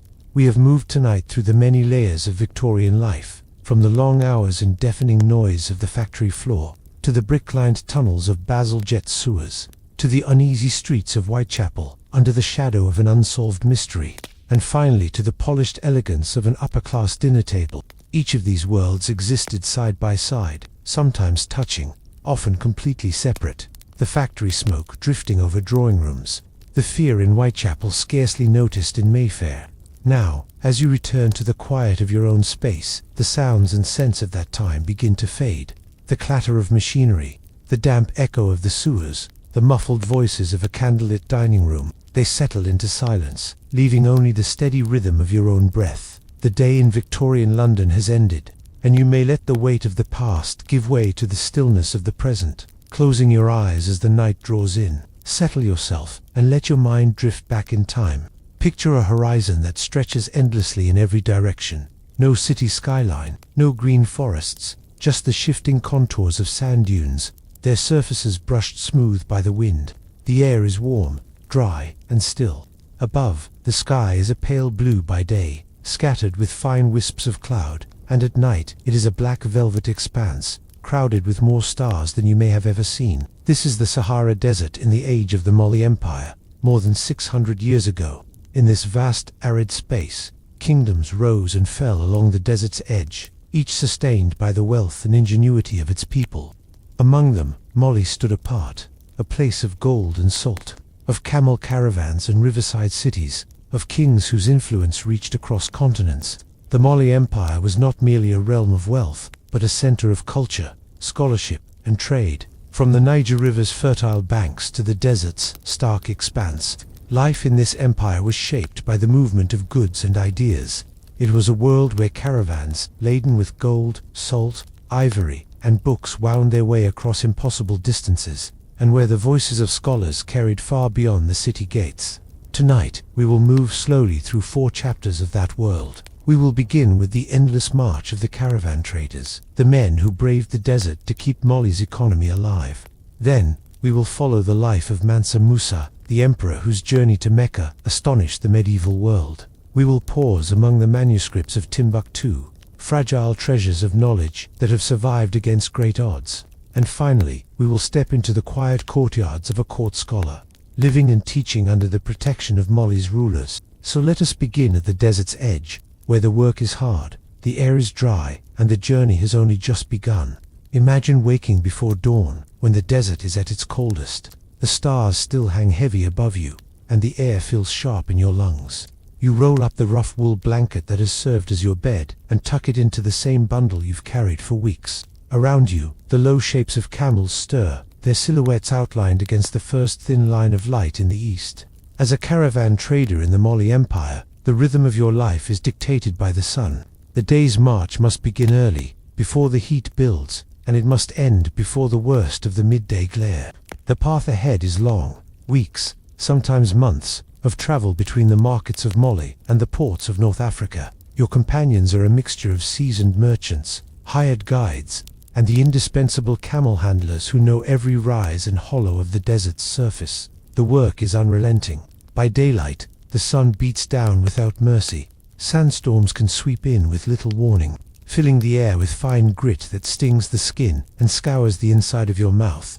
Your water is rationed carefully, for to run out between oases is to court disaster. Each man knows how much is left in the skin slung over his shoulder, and how many days it must last. Navigation is an art. In daylight, the route is marked by distant landmarks, a dark ridge of rock, the shimmer of an oasis on the horizon. At night, the guides lift their eyes to the stars, tracing familiar constellations to keep the caravan's course true. A wrong turn may lead to days of lost travel, or worse, into lands where raiders wait for the unwary. The dangers are many. Bandits sometimes shadow the caravan for days, looking for weakness. Disease can spread quickly when water is scarce and food is shared from the same small stores. Camels, though famously hardy, can fall ill or lame, and each one lost means a load that must be redistributed or abandoned. Yet, there is also a rhythm, a quiet endurance in the work. Each day's march ends with the camp taking shape. Tents erected, fires kindled, tea brewed in small metal pots. The evening air cools rapidly, and the sky deepens into a vault of stars so bright that even the smallest constellations can be traced. Men talk in low voices, trading news of markets and distant cities, before sleep takes them in the deep silence of the desert night. For most caravan traders, there is little romance in the journey. It is a livelihood, one that offers modest rewards for great risk. But without these traders, the gold of Mali would never reach the markets of Cairo. and the salt mined in the north would never find its way to the kitchens and marketplaces along the Niger. They are the invisible lifeline of the empire, enduring the heat, the thirst, and the endless sands, so that the wheels of trade might keep turning. And as one caravan returns, another prepares to depart, for the desert does not wait, and the markets are always hungry. Imagine a ruler whose name becomes a legend far beyond his own borders, not because of conquest alone, but because of the sheer scale of his wealth. Mansa Musa, emperor of Mali in the early 14th century, is remembered as one of the richest individuals in history. The gold of his realm was so abundant that it shaped economies, influenced politics, and left foreign chroniclers marveling. Musa came to power around the year 1312, inheriting a vast empire that stretched across much of West Africa. It was an empire rich not just in gold, but in fertile lands along the Niger River and vital trade routes that connected sub-Saharan Africa to the Mediterranean world. Musa ruled with a blend of authority and vision, and it was his faith that set in motion one of the most remarkable journeys of the medieval age, his pilgrimage to Mecca. In the year 1324, Musa assembled a caravan for this journey, and it was no small entourage. Chroniclers tell of thousands of attendants, soldiers, and servants, hundreds of camels, and a staggering amount of gold. The pilgrimage was both a religious duty and a statement of Mali's power. As the caravan moved northward, crossing the desert and passing through the great cities of Egypt, its wealth became the talk of every market. In Cairo, Musa's generosity was legendary. He distributed gold in such quantities that it caused the local economy to shift, lowering the value of the precious metal for years. Markets adjusted, merchants debated, and foreign rulers took note of the empire far to the south that could send forth such abundance. But Musa's journey was more than an act of display. Along the way, he established connections with scholars, architects, and traders. Many returned with him to Mali, bringing with them books, ideas, and skills that would enrich the empire. Under Musa's rule, the city of Timbuktu flourished as a center of Islamic scholarship, its mosques and libraries standing as visible proof of Mali's growing prestige. By the time Musa's reign ended, Mali was firmly established as one of the great powers of the medieval world. His name traveled on the lips of traders from West Africa to the Mediterranean and beyond, often accompanied by tales of unimaginable riches. From Musa's grand pilgrimage, we turn now to a quieter story, not of gold and spectacle, but of knowledge and preservation. In the heart of Mali's cities, manuscripts were written, copied, and kept, forming the silent treasury of the empire. Timbuktu, now spoken of in distant lands as a byword for remoteness, was once a place where ideas gathered like merchants in a busy market. In the 14th, 15th, and 16th centuries, it stood at the crossroads of trade and scholarship. Here, in the courtyards of its mosques and the shaded rooms of its scholars, knowledge was copied onto fine paper and bound into manuscripts. These books covered every imaginable subject: theology, astronomy, medicine, law, mathematics, poetry, and history. Some were written locally, their pages filled by careful hands, using ink made from natural dyes. Others came from far afield, brought by traders or gifted by visiting scholars. The result was a collection of thousands upon thousands of manuscripts, forming libraries that were often privately owned but widely respected. The preservation of these manuscripts was no small task. In the desert climate, the dry air offered some protection, but the risk of damage from insects, handling, or neglect was ever present. Many were stored in wooden chests or wrapped in cloth, kept in dark, cool spaces. Scholars treated them with reverence, for these pages were more than ink and paper. They were a record of centuries of thought and debate. In later centuries, as the fortunes of Mali shifted and new powers rose, the libraries faced threats. Some were hidden to protect them from invading forces. Others were dispersed, sold, or taken away. By the modern era, many of these manuscripts were at risk of disappearing entirely. Efforts to preserve them continue into our own time. Local families have safeguarded collections for generations, passing them down with care. In recent decades, projects have been undertaken to catalogue, digitize, and store them in controlled environments, ensuring that the knowledge they contain will not vanish. To hold one of these manuscripts is to bridge centuries, to feel the texture of the paper, see the sweep of the calligraphy, and imagine the quiet room where it was first set down. These are treasures not of gold, but of thought. From these hushed libraries, Let us step into the world of those who lived among them, the court scholars, whose lives intertwined with the rulers and merchants of Mali. In the heart of Mali's cities, the court scholar held a respected position. Neither a soldier nor a merchant, his power came from knowledge of law, religion, literature, and the customs that bound the empire together. A scholar's day might begin in the cool early hours, when the call to prayer echoed across the rooftops. After this moment of devotion, he might prepare lessons for students at a mosque's madrasa, where young men gathered to learn not just theology, but grammar, logic, and mathematics.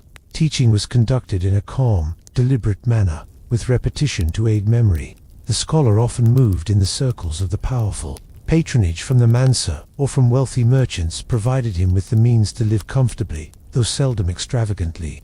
In return, he might serve as an advisor on matters of governance or diplomacy, drawing on his knowledge of law and precedent. The scholar's home would be modest but well kept, perhaps a courtyard house of sun-dried brick, with shaded rooms opening inward to protect from the heat. Scrolls and books might line one wall, their pages marked with careful notes.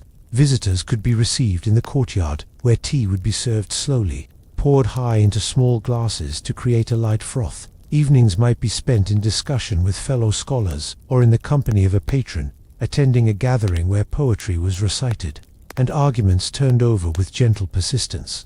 The blending of African traditions with Islamic learning gave their conversations a richness unique to the region. In this way, the court scholar was a bridge between past and present, between Mali and the wider world, between the practical matters of governance and the timeless realm of ideas.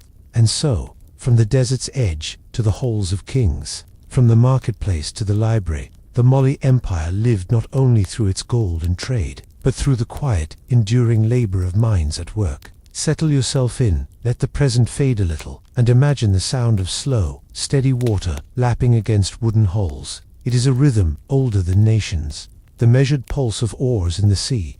Tonight, we will journey into the cold waters and harsher realities of Viking life, far from the bright, stylized images of horned helmets and roaring warriors. Instead, we will slip quietly into the world of the crewmen, the men who rowed for days, whose hands blistered and hardened, whose backs bent to the will of the sea and their leaders. We will drift from ship to shore, following the long reach of Norse voyagers, from icy fjords to strange new coasts, and then deeper into their stories, into burials wrapped in mystery, into the warm glow of a chieftain's hall. It is a journey that moves not in battle cries, but in the quieter sounds of creaking timbers, muffled voices, and the long hush between waves. The Vikings were not always raiding. They were traders, settlers, sailors, and storytellers. But even in their moments of success, life at sea was rarely kind. In our first segment, we will begin where their voyages began and ended, in the wooden belly of the longship, where the oarsmen worked without glory. Imagine waking to the sound of rope creaking above your head, the low groan of the masts shifting, and the faint damp chill that seeps into your bones. Your bed is not a bed at all, but a plank or a heap of belongings pressed against the hull. The air smells faintly of tar, wet wool, and the salt of yesterday's spray. The longship is narrow and low to the water, built for speed and shallow landings, but speed comes at a price. There is little shelter here. A small tented awning might be set up in port, but at sea the crew sleeps where it can. On calmer nights, you might stretch out under the stars, but more often you curl into your cloak against a biting wind or a sudden downpour. When the order comes, you take your place on the rowing bench. The oar is thick in your hands, worn smooth where countless palms have gripped it before you. The rowing rhythm is set by the helmsman or a drummer, steady, almost hypnotic, but the hours pass slowly. In the summer, the sun may hang in the sky without setting, leaving you blinking in an endless pale light. In the winter, you row under a dim low arc of sun, wrapped in frost. Spray leaps up over the sides, sometimes icy enough to sting your face. Salt dries on your skin and stiffens your clothing. The sea is a constant motion, rocking beneath you until your muscles ache from balancing as much as from rowing. The food is simple and repetitive: dried fish, hard bread, maybe some butter or cheese if supplies are good. Fresh food comes only when the ship makes land, and even then, you might be too far from familiar farms and markets to find much variety. Your drinking water is stored in barrels, and while it is precious, it does not always taste fresh. Some men drink watered-down ale instead, which keeps better but leaves a dry aftertaste. The danger is never far away. A storm can rise quickly, the sky darkening while the wind whips the sail and spray blinds you. You might find yourself rowing harder than you thought possible, pulling for the safety of a fjord or a low beach before the waves grow too high. And there is always the possibility of a raid gone wrong, a village better defended than expected, an ambush waiting in the shallows, a return voyage with fewer men on board. Yet the work is done without complaint. Every man on the longship knows his role, and the sea does not reward weakness. The oarsman's world is narrow, the horizon ahead, the back of the man in front, the sound of the waves, and the endless pull of the oar. It is here, in this space of endurance, that the Viking journey begins, with the labor of men whose names rarely made it into the sagas. From these benches of toil, our next story will take us across the Atlantic, in the company of one Viking whose name still stirs curiosity centuries later, Leif Erikson.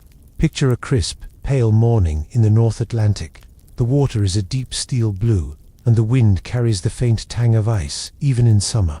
The longship rides low and steady, its single square sail puffed with a clean, steady breeze. This is not the hurried, desperate rowing of war. This is a voyage, long, uncertain, but purposeful. Leif Erikson was not a king, nor a chieftain, but the son of one of the most famous Norsemen of his day, Eric the Red, founder of the Greenland settlements. Born around the year 970, Leif grew up in a world already accustomed to long distances. By his youth, Norse ships had reached Iceland, Greenland, and the fringes of the British Isles. He would have heard stories from sailors about waters far to the west, where the sun seemed warmer and the forests thick. Accounts differ about what inspired him to cross the ocean. Some say he heard from a trader named Bjarni, who had sighted land west of Greenland, but never set foot there. Others suggest Leif was drawn by whispers of resources: timber for shipbuilding, grapes for wine, land for farming. Whatever the reason, around the year 1000, he gathered a crew, readied a ship, and turned its prow toward the horizon. The voyage would have been no small undertaking. Even in good weather, the open sea can feel endless. Navigation relied on the sun's arc, the stars at night, the behavior of birds, and the color of the water. Sometimes a floating tangle of seaweed might signal a nearby coast. Sometimes it was only a drifting patch, with no land in sight. Days blurred together. The crew kept watch for sudden squalls or drifting icebergs. Food had to be rationed carefully. Dried meat, hard cheese, and what fish they could catch from the ship's side. A storm could force them to take down the sail, to ride the waves in darkness, wet and sleepless, until calmer weather returned. When at last they reached land, it was not the rocky, treeless coast of Greenland, but a shore fringed with forests. The sagas describe a place with wild grapes, self-sown wheat, and rivers rich with salmon. Leif called it Vinland, the land of wine, though some historians believe the grapes might have been berries unfamiliar to the Norse, growing in the brief, fertile summers of what we now think may have been Newfoundland or nearby areas of coastal North America. They built shelters, explored the rivers, and gathered resources. For a time, it must have felt like a place worth returning to, a new edge to the Norse world. But their presence was not without challenge. The sagas speak of encounters with the Skrýlingar, native peoples of the land, in which initial exchanges of goods gave way to conflict. The Norse had no desire for a drawn-out war so far from home, and soon they set their course back toward Greenland. Leif's voyage to Vinland was brief in the span of Norse history, but it left a mark that endured. For centuries, it was remembered in oral tales, the quiet pride of having sailed farther west than any other European before the age of Columbus.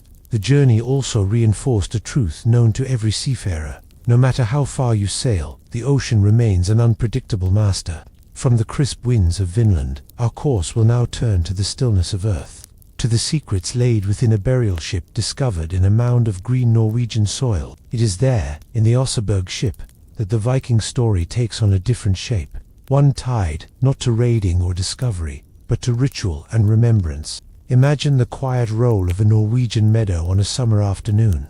The grass is tall and sways in slow waves, bending with the faintest breeze. Beneath one of these grassy mounds, undisturbed for over 1,000 years, lay one of the most remarkable finds in Viking archaeology. The Oseberg ship was discovered in 1904, buried in a farm field near the Osprey. From the outside, it had been only a gentle rise in the land, a shape so natural that it might have gone unnoticed for centuries.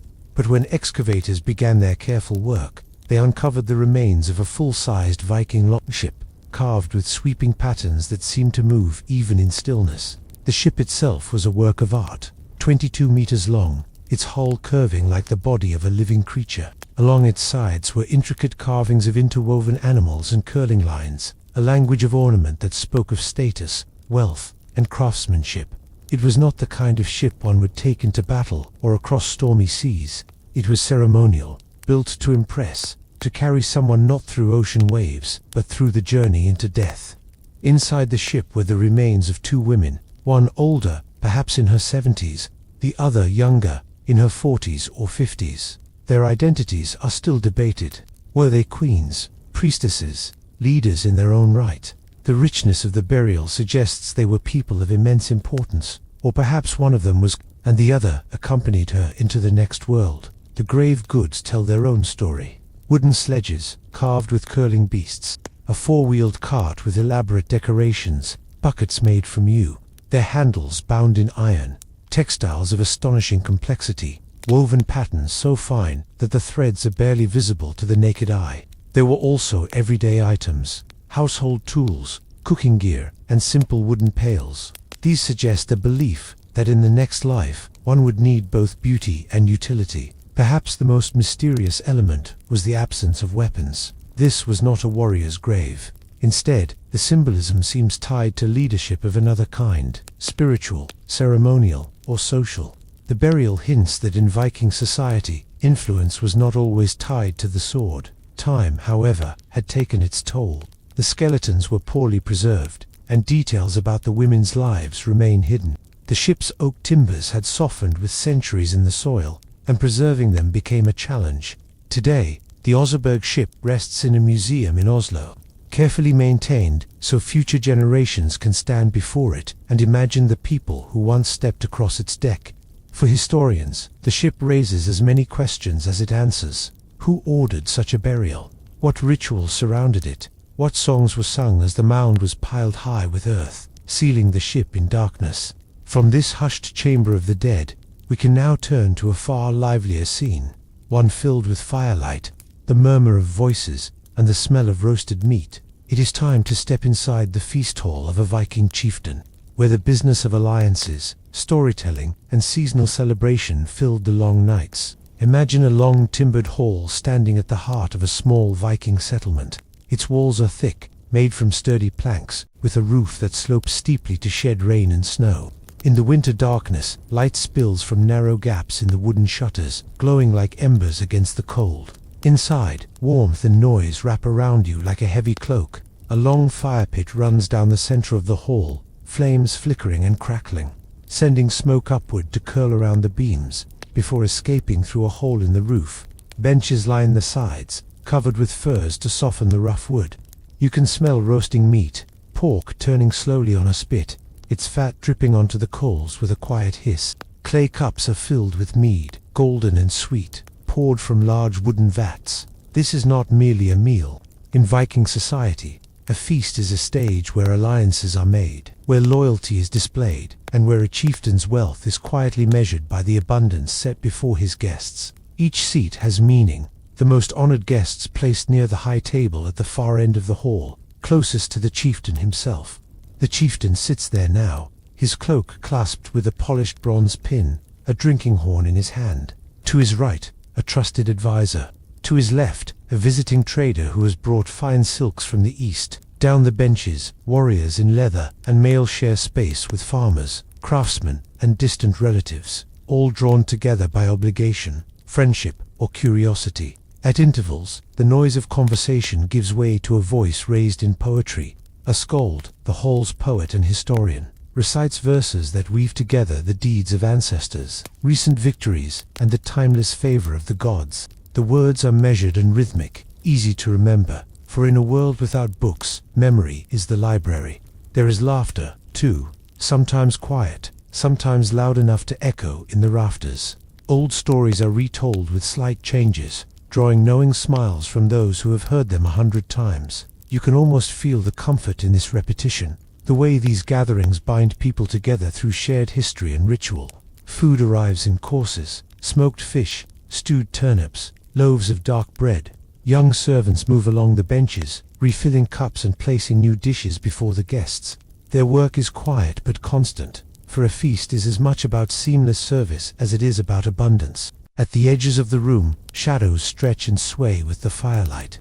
Beyond the chatter, you can hear the wind outside, a reminder of the sea, the fields, and the harsh life waiting beyond the hall's warmth. But for now, that world is kept at bay. Tonight, in the glow of the hearth, the hall feels like the center of all things. Gradually, the food is finished, the stories grow fewer, and the mead begins to work its slow magic, softening voices and turning laughter into murmurs. The hall settles into a quieter rhythm, the fires glow deepening to red. Tomorrow will bring work, travel, and perhaps danger. But tonight is for peace, for company, and for the rituals that have shaped Viking life for generations. Settle yourself into a comfortable position, let the noise of the present fade a little. You are about to step back into a world that moved at a slower pace, a world where days were marked not by clocks and traffic, but by the tolling of a bell. The medieval monastery was a place of stone walls and heavy wooden doors, built to stand for centuries. Inside, life followed a pattern as steady as the rising and setting of the sun. From the outside, these places may seem peaceful, even idyllic, havens from the noise and chaos of the wider medieval world. But within those walls, the quiet could be as unyielding as the stone itself. It was a silence filled with duty, discipline, and a relentless rhythm of work and prayer. In the chapters ahead, we will walk slowly through this world. First, we will rise in the chill before dawn with a novice monk, feeling the cold seep through his thin robes as the chapel bells call him to prayer. Then we will meet Hildegard of Bingen, a visionary whose mind reached beyond the walls that confined her. Later, we will pause over one of history's most peculiar artifacts, the Voynich manuscript, and consider its possible connections to monastic scribes. Finally, we will step into the more comfortable chambers of an abbot, where the quiet hums with influence and subtle power. For now, let the world of the monastery begin to take shape around you. The scent of beeswax candles, the faint echo of footsteps on flagstones, the muted shuffle of robes in a narrow passageway. This is not a place of haste. It is a place of routine, of duty, and of a silence that shapes every moment. Imagine you are young, perhaps 16, and your family has sent you to a monastery. It may have been your own choice, or it may have been decided for you. Either way, the life that greets you is unlike anything you have known. Your day begins in darkness. Long before the sun touches the horizon, a bell rings in the deep stillness of night. Its sound is not loud, but in the stone corridors it carries. Low and insistent, you rise from a narrow bed, the straw mattress stiff beneath its coarse linen cover. Your robe, simple and rough-spun, offers little warmth against the chill of the unheated cell. You join the slow-moving line of brothers, making their way to the chapel. The air is sharp and cold enough to make your breath visible. The chapel is dim, lit only by candles, and the faint grey hint of dawn pressing at the edges of the stained glass. You kneel on the hard wooden bench, the chill seeping through your knees. Prayers are murmured in Latin, a language you are still learning to read fluently, though the sounds are becoming familiar. This is the first of many services you will attend before the day ends. When the prayers are over, there is no return to bed. Instead, you begin the day's assigned work. Monasteries run on labor as much as on prayer. You might be sent to the gardens, where you turn the soil in neat rows, your breath clouding in the morning air. Or you might be assigned to the kitchens, stirring great iron pots of porridge that will feed dozens of brothers. Some mornings are spent in the scriptorium, a long, drafty hall lined with desks, where you labor over a sheet of parchment, your quill scratching slowly across the surface as you copy a passage from scripture. The rules are strict. You work in silence, speaking only when permitted. Conversations are kept brief, and often replaced with hand signals, understood only within the monastery. Even in company, you are alone with your thoughts. Meals are plain, taken in the refectory at long wooden tables. The bread is coarse, the broth thin, and meat rare, except on certain feast days. Sometimes, in seasons of fasting, the portions are smaller still, and the work feels heavier as the days stretch on. The silence is not always peaceful. It can press in, making you acutely aware of each sound, the scrape of a spoon, the crackle of the fire, the shuffling of feet on stone floors.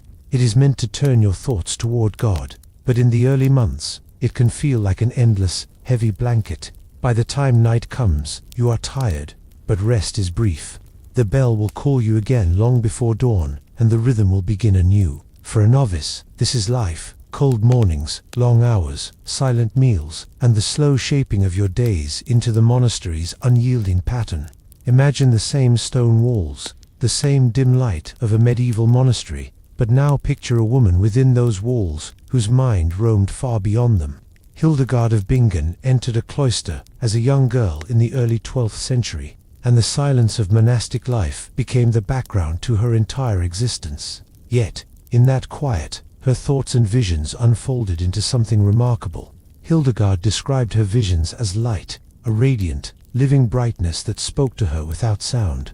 These experiences began in childhood, but in the stillness of the monastery, they became clearer and more frequent. She recorded them in careful detail, later weaving them into theological works that blended the mystical with the practical. Her talents did not stop there. She composed music unlike much of what her contemporaries created, soaring melodies that lifted beyond the simple plainsong of the age.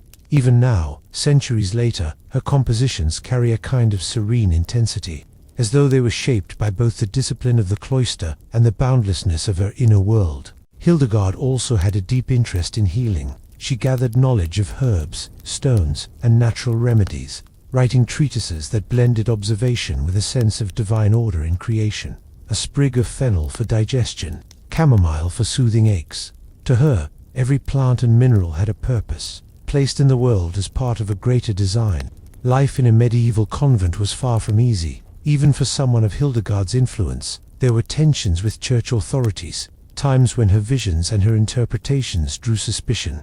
But she held her ground, writing letters to bishops, abbots, and even the Pope, expressing her convictions in the same calm, deliberate tone that marked her works. When you imagine Hildegard at work, you might see her in the scriptorium, quill in hand, the parchment before her, filling with flowing Latin script. Or you might see her in the garden, examining a plant's leaves, noting its scent, and thinking of the illnesses it might ease. Perhaps she is in the chapel, directing the sisters in song, the clear tones rising and falling against the vaulted ceiling. Hildegard's world was bounded by the walls of the monastery, but her influence reached far beyond them. She was a mystic, yes, but also a composer, a naturalist, a writer, and a correspondent to the great figures of her day. In the stillness of monastic life, she managed to weave together strands of the spiritual and the earthly into a body of work that still speaks, in its own quiet way, to those who seek it out. Imagine a manuscript resting on a wooden table, its vellum pages the color of old ivory. The edges are slightly curled, as though they have absorbed centuries of air and touch. When opened, the pages reveal not the familiar Latin or Gothic letters of medieval Europe, but lines of script in an entirely unknown language, looping, flowing symbols that have defied all attempts to decode them. This is the Voynich manuscript, perhaps the most famous mysterious book in the world. Its origins are uncertain, but many scholars suspect it was created in the early 15th century, possibly within the very monastic culture we have been exploring. The pages are filled not only with the strange text, but also with vivid illustrations, plants that resemble no known species, circular diagrams that might be astronomical, and tiny human figures engaged in activities that seem ritualistic, yet impossible to fully interpret. You can picture a medieval scribe, perhaps seated in a quiet scriptorium, dipping a quill into ink and carefully inscribing each puzzling letter. Did he understand what he was writing, or was he merely copying from an even older source? And for whom was this strange work intended? Over the centuries, the manuscript passed through many hands. An emperor of the Holy Roman Empire, Rudolf II, is said to have owned it, believing it to be the work of the English philosopher Roger Bacon. Later, it lay forgotten in a Jesuit library, until it came into the possession of a rare book dealer named Wilfrid Voynich in the early 20th century. From him, it took its modern name.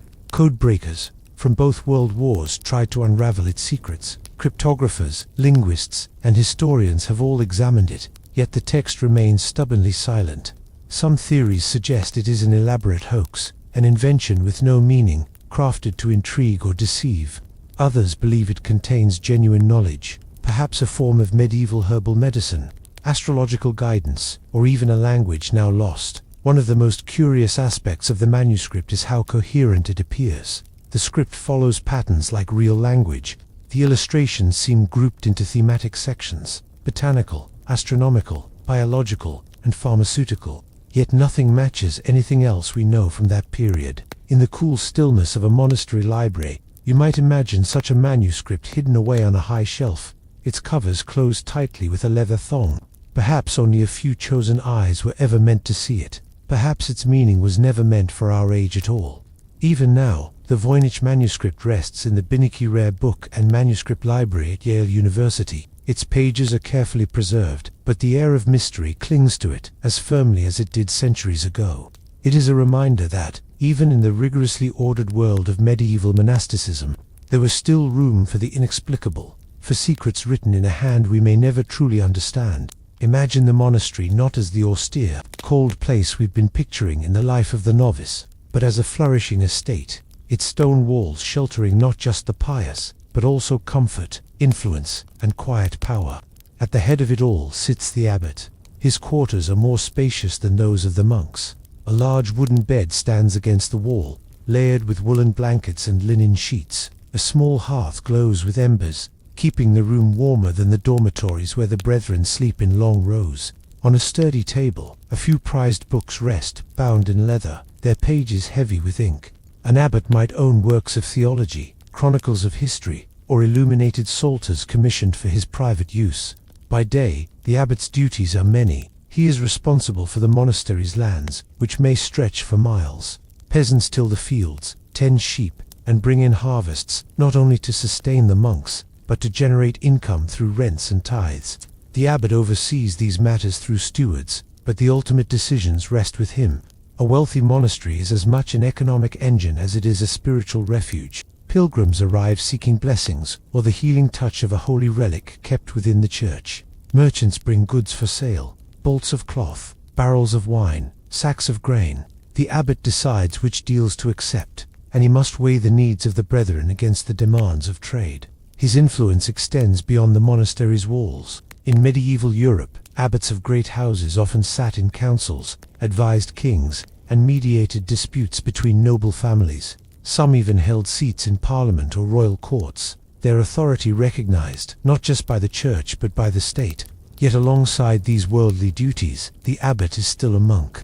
He leads prayers in the chapel, his voice steady in the psalms. He observes the fasts, keeps the feasts, and sets an example for the community. But his role demands a balance between the cloistered life and the practical realities of wealth, property, and politics. The abbot's table at mealtime is more generously supplied than the refectory fare. While the monks might have pottage and bread, the abbot may be served fish, dressed with herbs, or fruits from the monastery orchard. Visitors dine with him: bishops, nobles, perhaps even the occasional royal envoy. These meals are opportunities for diplomacy, where conversation moves carefully, like pieces on a chessboard. At night, when the monastery grows still, the abbot might walk the cloister in thought. The moonlight spills over the stone arcade, the sound of the fountain mingling with the distant rustle of wind in the orchard. From the novices in the dormitory to the farthest tenant farmer in the fields, the lives within his care are many. His power is matched by responsibility, and in the stillness, he may feel both the weight and the privilege of his position. In the world of medieval monasteries, the abbot stands as both shepherd and steward, a man of God, yet deeply enmeshed in the practical affairs of the earthly realm. It is a reminder that even in a place built for contemplation, life was shaped by the same forces that ruled kingdoms: land, labor, wealth, and the human need for leadership. Imagine the distant sound of water lapping against a wooden canoe. You are drifting slowly through a maze of green canals, the morning mist clinging to your clothes. In the distance, the city rises from the lake, its stone temples catching the first warm light of the sun.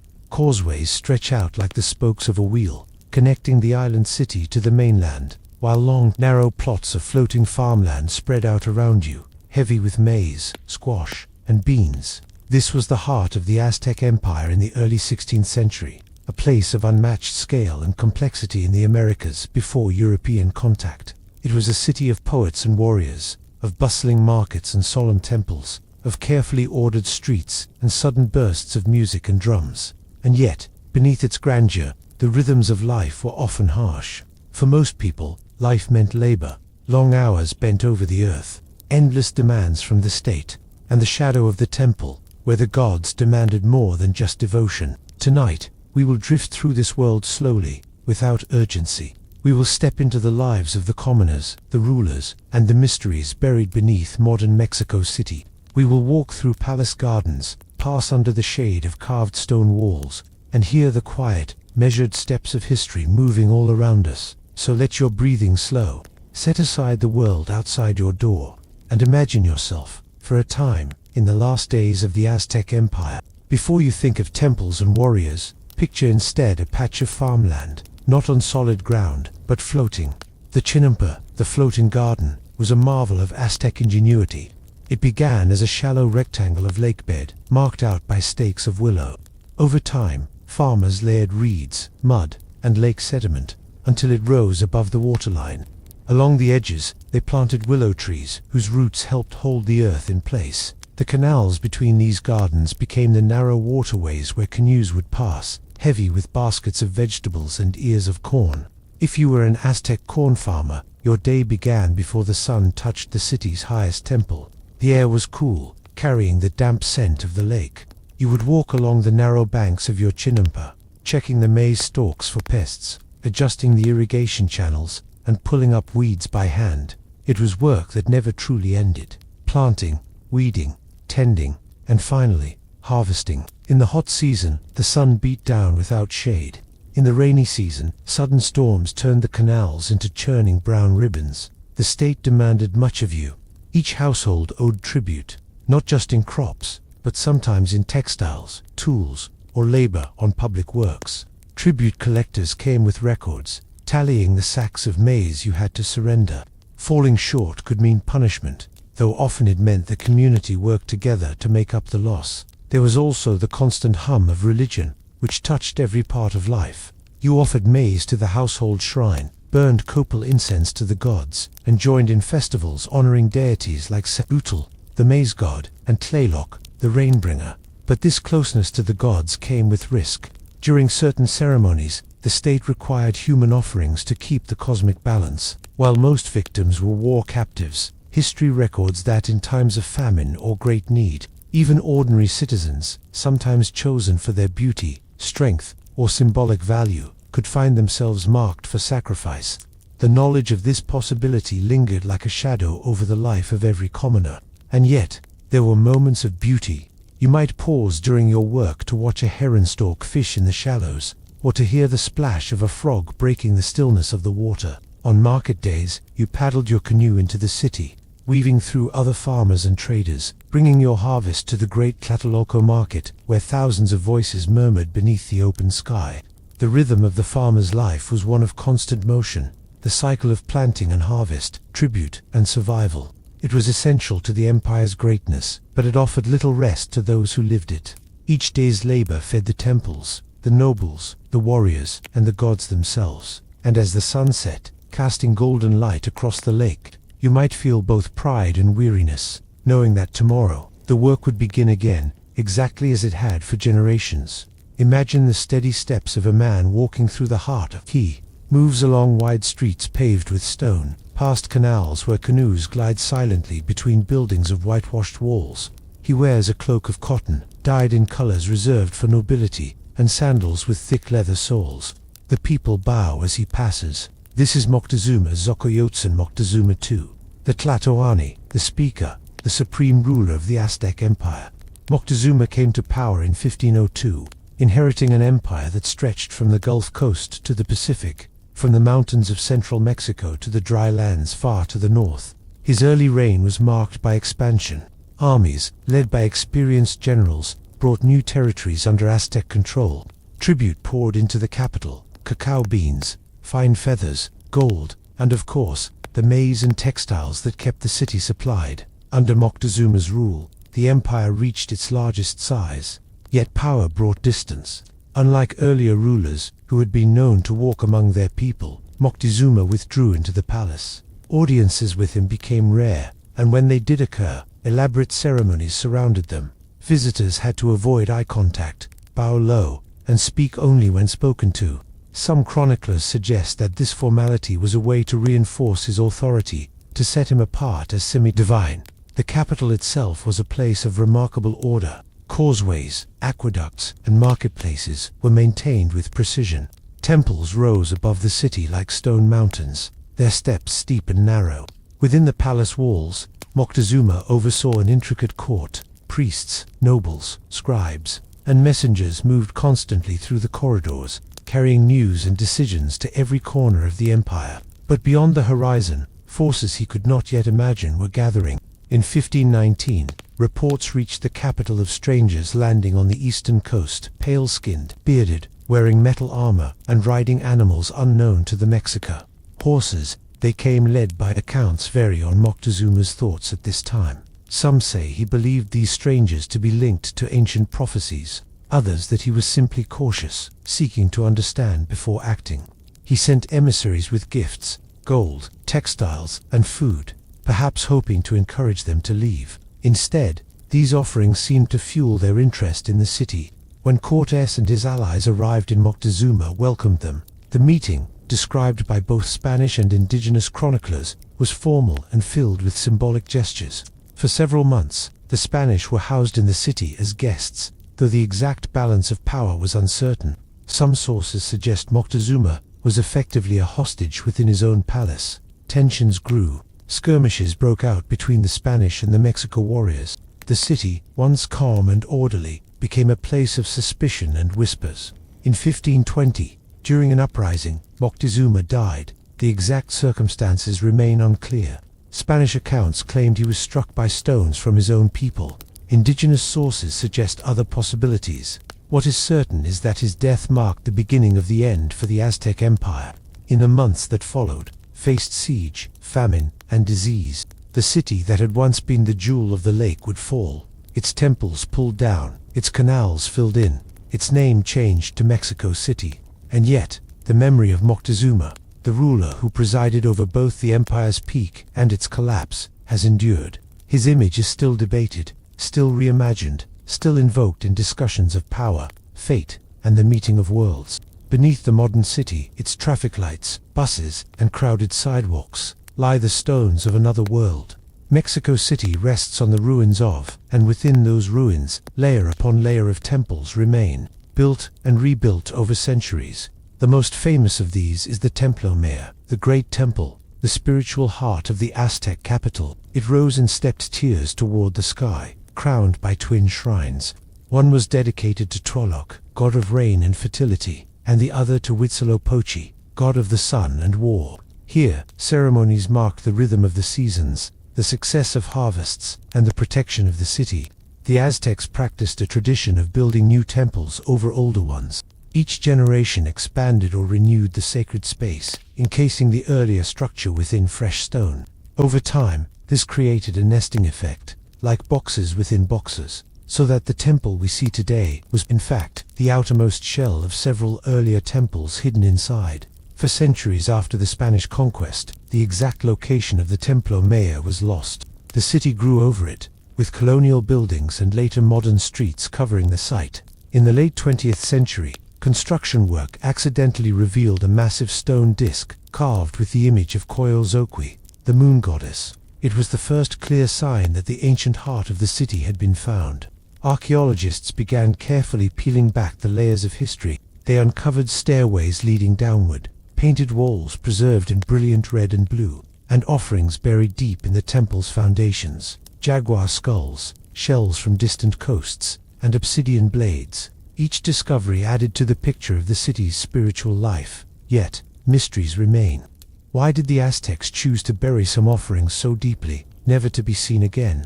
What symbolic meaning lay in the careful arrangement of bones, feathers, and gemstones? And how did the sequence of rebuilding reflect shifts in the empire's priorities? Modern excavations must contend with the living city above. The hum of traffic and the chatter of pedestrians form a strange soundtrack to the patient brushing and measuring below. Sometimes, workers pause as the ground trembles slightly from a passing bus, then resume their work, gently lifting the past into the light. Today, parts of the Templo Mayor are open to visitors, but much remains unseen. Beneath the pavements and storefronts of central Mexico City, stone walls continue in darkness, holding their secrets. It is a reminder that cities, like people, have layers, and that the present rests quietly on the foundations of the past. If the Templo Mayor was the heart of Aztec religion, then the palace of the Tlatoani, the ruler, was the center of political and ceremonial life. Imagine approaching it along the broad causeways of. The air is warm, carrying the scent of fresh tortillas and lake water. The streets bustle with merchants and porters, but as you near the palace walls, the sounds seem to soften, absorbed by the massive stone structure before you. The palace was more than a single building. It was a complex, a collection of halls, courtyards, gardens, and administrative rooms. The walls were painted in deep colors, sometimes adorned with carved stone reliefs that caught the light in the open air. Tall doorways opened into cool, shaded spaces where the ruler would meet with ambassadors, priests, and military leaders. Gardens spread within the palace grounds, planted with flowers both for their beauty and for their symbolic meaning. Some plants had medicinal uses, others were chosen for their vivid colors, and still others for their fragrance, carried gently on the air during formal gatherings. Fountains and channels carried water into these gardens, their trickling sound adding to the sense of calm. The Tlatoani's halls were places of both ceremony and governance. Here, tribute from across the empire would be presented: cacao beans from distant lands, bright feathers from tropical birds, cotton cloth woven in intricate patterns, and finely worked gold. Scribes recorded these tributes on folded codices, their reed pens moving steadily across the page. On certain days, the palace became the setting for ritual feasts. Long tables were laid with maize tamales, stews rich with vegetables and chili, and sweet treats flavored with honey and amaranth. Noble guests and foreign envoys would sit together, drinking chocolatol from finely decorated vessels. The drink, thick and bitter, was often mixed with spices, a mark of luxury and refinement.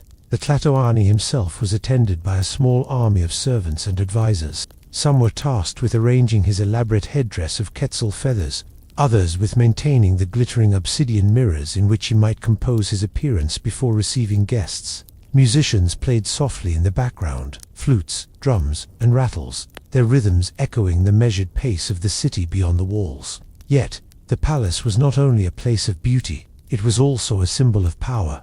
Its size and grandeur reminded all who entered that the ruler was more than a man. He was the embodiment of the empire's strength and order. And while the gardens, fountains, and ceremonial halls spoke of elegance, they were built upon the labor and tribute of countless commoners across the valley and beyond. When night fell over, torches and braziers lit the courtyards, casting long shadows across the carved stone. The lake reflected the glimmer of the flames, and the palace seemed to float in the darkness, a quiet island of authority in a city that never truly slept. Tonight, let us drift far back in time, to a land of endless sky and unbroken horizon, a place where the grassland sways in the wind like a vast, rippling ocean, and where, beneath that sky, a rider moves steadily onward. The Mongol Empire would one day become the largest land empire the world had ever seen, stretching from the shores of the Pacific Ocean to the gates of Europe. But before that came the conquests, before the vast networks of trade, and before the fearsome reputation, there was simply the steppe, a land both beautiful and unforgiving. The people who lived here depended on the horse for survival. It was not just a mode of travel, it was the heartbeat of their culture, their economy, their warfare. And for the Mongol cavalryman, the soldier at the core of the empire's power, the horse was both a blessing and a burden. So, as you settle into comfort, picture yourself in the saddle. The wind brushes against your face, carrying the dry scent of sun-warmed grass and distant smoke. Ahead of you stretches a horizon that never seems to grow closer. Only the rhythm of your horse's movement marks the passage of time. This is the life we will explore first, the endless march of a Mongol horseman. For a Mongol cavalryman, life on campaign was a cycle of motion without end. Weeks could pass without seeing anything more than the undulating grass of the steppe, the pale blue sky above, and the dark shapes of your comrades riding beside you. Horses were small but sturdy, bred for endurance rather than speed. Each rider often kept several, swapping between them so that no single animal became exhausted. Yet even with this system, there was little rest. Nights were spent lying on the ground with only a felt cloak for warmth, or dozing in the saddle while your mount continued onward. The seasons brought no relief. In summer, the sun scorched the plains, and heat shimmered on the horizon. Dust clung to skin and clothing, settling into every crease and fold. In winter, the wind cut through layers of fur and wool, carrying with it fine snow that stung the eyes and froze inside gloves. The steppe was beautiful, but it showed no mercy. Food was simple and functional. The mainstay was arag, fermented mare's milk, tart and slightly effervescent, drunk from leather flasks. It could sustain a man for days when no other provisions were available. Dried meat, often from sheep or goat, was chewed slowly during long rides. Sometimes, in times of scarcity, a rider might open a vein in his horse's neck to drink a little blood, not enough to harm the animal, blending it with milk for nourishment. The constant movement was exhausting. There were no fixed camps on campaign, only halts when the commander ordered them. At night, the riders would arrange themselves in loose circles, horses grazing nearby, saddles used as pillows. The darkness was immense, broken only by the flicker of small fires and the soft murmur of voices speaking in the Mongolian tongue. Beyond the physical hardships, there was the ever-present readiness for battle. A raid or skirmish could occur without warning. One moment, the only sound would be the steady clop of hooves. The next, the air might fill with the whistling of arrows. Training from childhood made the Mongol cavalrymen quick to react, but the tension never fully left him. And yet, there was pride. To be part of the cavalry was to be at the very core of the Mongol way of life, the weapon through which the empire would rise. It was a hard life, yes, but one bound to honor, skill, and the shared endurance of those who rode beside you. As we leave this long, weary march behind, let us turn now to a figure who rose from the same harsh world, a man whose story would shape not only the Mongols, but the course of history across continents. Before he was called Genghis Khan Universal ruler, he was simply Temujin, the son of a Mongol chief. His early years were marked not by power, but by loss. When Temujin was still a boy, his father was poisoned by a rival tribe during a diplomatic feast. With the leader gone, their clan abandoned his family, leaving his mother to care for the children alone. They survived by foraging, digging edible roots from the frozen ground, trapping small animals, and gathering berries in the brief summer. The steppe was vast and beautiful, but for an outcast family, it was also a place of constant danger. Other tribes might steal their few possessions, or take them captive. Even the weather itself was an enemy. Long winters, biting winds, and sudden storms that could sweep across the plains without warning. From this harsh beginning, Temujin learned the skills of leadership, not in a court or palace, but in the quiet endurance of survival. He forged alliances carefully, building loyalty among friends and relatives. In time, his reputation for both generosity and discipline began to draw others to his side. The Mongol tribes were often in conflict with each other, raiding, stealing horses, and fighting over pastures. Temujin sought to change this through a combination of negotiation, marriage alliances, and calculated battles. He began uniting the clans under his leadership. It was a slow process, more than a decade of effort. But eventually, he succeeded where many had failed before. Once united, the Mongols became a force unlike any other in the world. Temujin reorganized them into units that mixed men from different tribes, breaking old loyalties and forging new ones to the empire itself. He rewarded skill and loyalty over noble birth, allowing even common herders to rise through the ranks if they proved themselves. The campaigns that followed were swift and devastating. The Mongol cavalry could travel farther in a day than most armies of the time could in a week. They carried multiple bows, each capable of firing arrows with deadly accuracy even at full gallop. They struck quickly, withdrew before the enemy could recover, and returned again without warning. From the northern steppes of China to the distant lands of Central Asia, city after city fell. Some surrendered quickly, hoping to avoid destruction. Others resisted, and paid dearly. While the Mongols were known for their harsh reprisals, they also encouraged trade, communication, and a form of order across their territories. By 1206, Temujin had been given the title of Genghis Khan. Under that name, he would go on to command armies that reached from the Pacific coast to the Caspian Sea.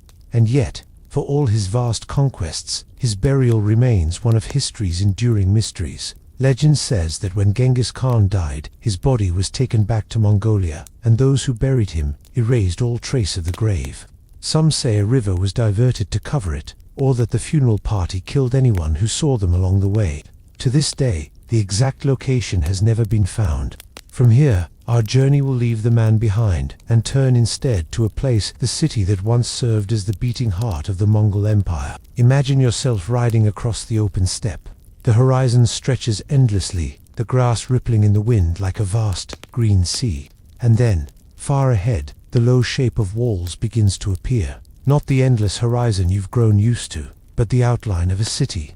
This was Karakorum, founded in the early 13th century as the political and administrative center of the Mongol Empire. To many who first arrived here, it must have seemed strange, a city in the middle of nowhere, hundreds of miles from the great civilizations of China, Persia, or Europe. And yet, at its height, it was the center of a world-spanning network of trade, diplomacy, and governance. Karakorum's streets were lined with buildings from many traditions. Persian-style brickwork stood beside Chinese wooden architecture.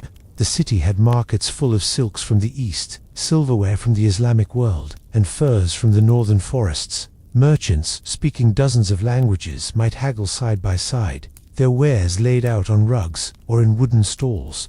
Foreign envoys traveled here from far-off kingdoms, carrying gifts and letters for the Great Khan. They would find not only government offices, but also workshops producing fine metalwork, musical instruments, and ornate saddles for the empire's elite cavalry. One of the most remarkable things about Karakorum was its diversity.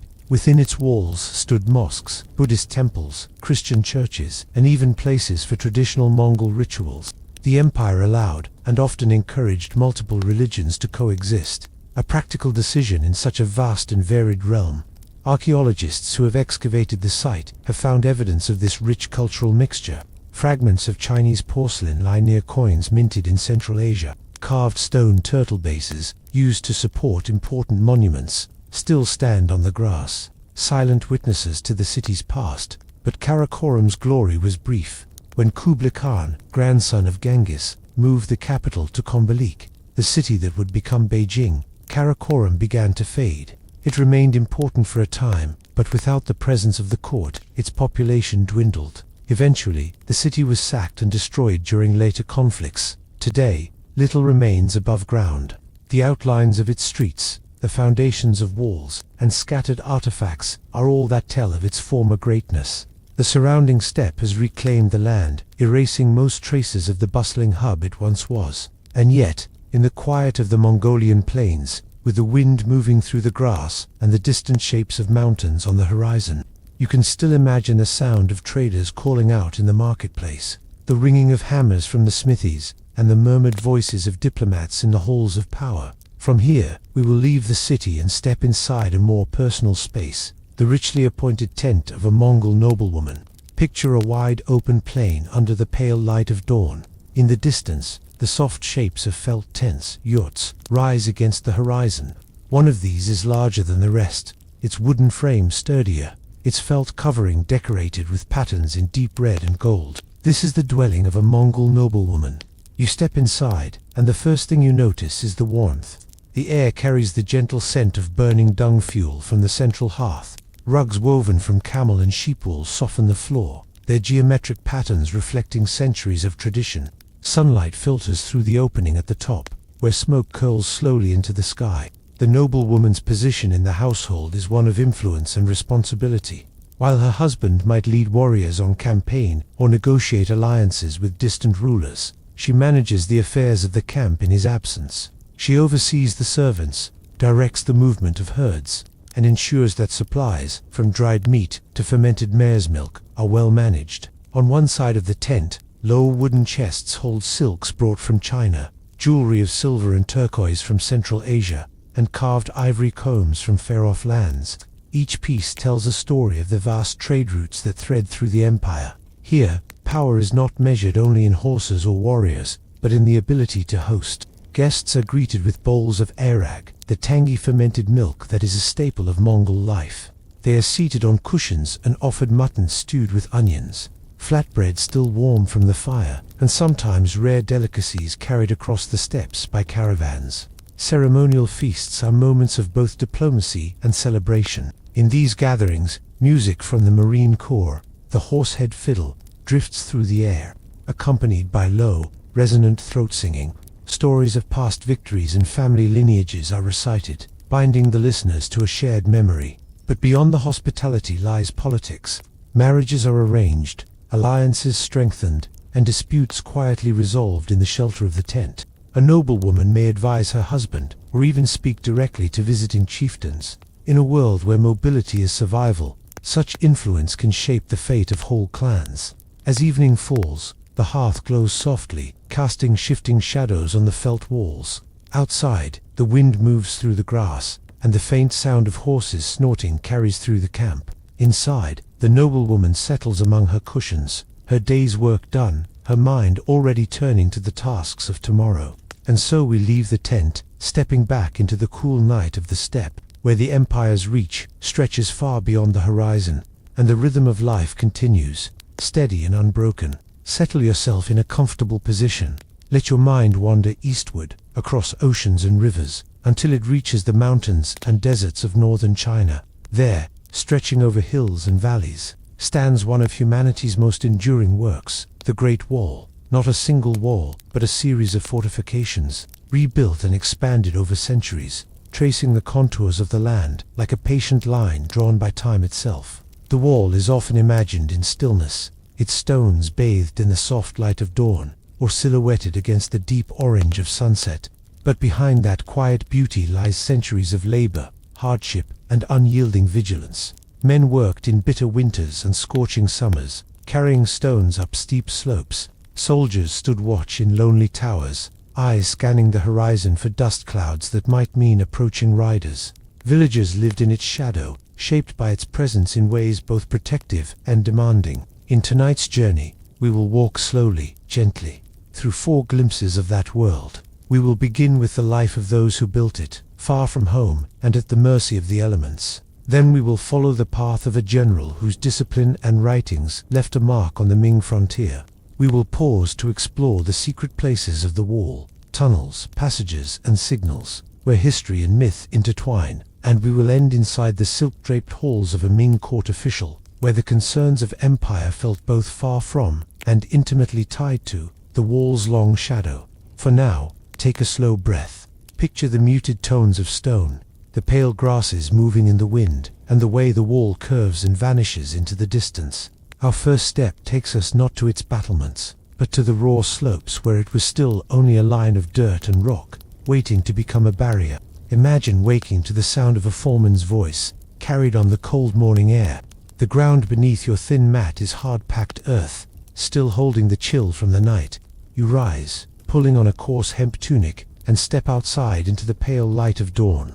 The worksite stretches before you, not a bustling city, but a scattering of tents, piles of stone, and half-finished walls clinging to the mountainside. Above, the ridgeline cuts sharply against the sky, and on its crest, the beginnings of the Great Wall inch forward, stone by heavy stone. As a builder, you are one of thousands. Some were conscripted farmers, sent here as part of their duty to the state. Others were soldiers assigned to construction in times of relative peace. Still others were criminals, sent to work off their sentences in the dust and wind of the frontier. The labor is relentless. Stones, sometimes weighing more than a man, must be carried uphill along narrow paths. In places too steep for carts, loads are strapped to your back, or slung between poles carried by 2 or more men. The mortar is made from lime, mixed with sticky rice paste, to bind the stones more tightly. Every step feels measured, each movement repetitive, the rhythm of the day dictated by the weight in your hands and the slope beneath your feet. The weather offers no mercy. In summer, the sun beats down until the stones are almost too hot to touch. Sweat runs into your eyes, stinging, while dust clings to your skin and dries there in a fine, itchy layer. In winter, the wind slices through your clothing, pulling the warmth from your fingers and toes until they ache with cold.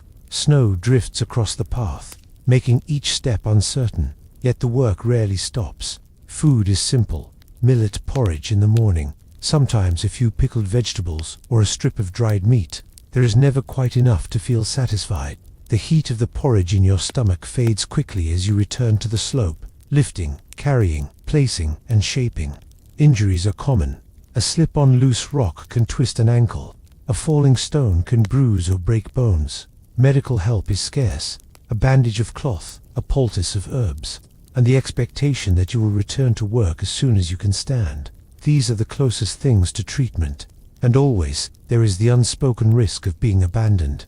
The frontier is remote, and the needs of the empire are vast. A sickness, a shortage of supplies, or the shifting focus of a distant court could mean that a camp is left behind, its workers scattered or left to fend for themselves. Yet, among the hardship, there is a quiet rhythm. The scrape of stone against stone, the muted thud of a mallet, the low murmur of voices in a dozen different accents.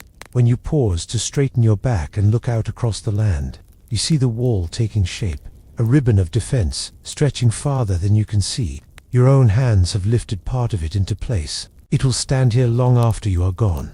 In that knowledge, perhaps there is a kind of grim pride, but as the foreman calls again, you bend, lift, and take another slow step upward, the day's labor still ahead.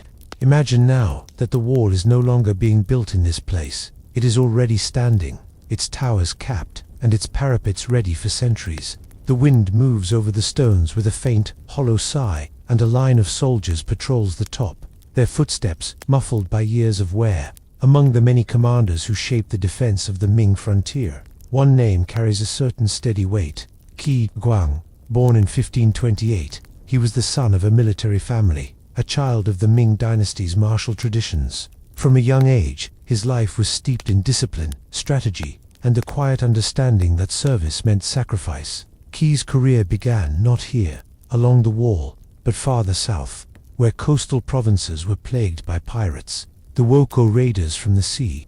The campaigns there tested his patience and ingenuity. He discovered that many troops were poorly trained, their equipment ill-kept, and their morale fragile. Rather than rely on raw numbers, Qi turned his attention to discipline and method. He recruited farmers, laborers, and even former bandits, drilling them until they moved as one. His methods were precise, repetitive, and grounded in practicality. Troops learned not only to fight, but to march long distances without breaking formation, to build defenses in unfamiliar terrain, and to use their weapons with controlled efficiency. He wrote Ji Jiao Xin Shu, New Treatise on Military Efficiency, a manual that blended tactical instruction with moral guidance. It emphasized loyalty, unity, and the idea that a soldier's conduct off the battlefield mattered as much as his performance on it. In time, Qi was sent north, where the Great Wall marked the edge of Ming territory. Here, he found a different kind of enemy, mounted raiders from the steppe, fast and elusive, whose attacks could come and vanish with the wind. Qi reorganized garrisons, improved signaling systems, and strengthened vulnerable stretches of the wall. He designed new watchtower arrangements so that smoke signals and beacon fires could travel across vast distances in minutes. Yet, Qi was more than a soldier.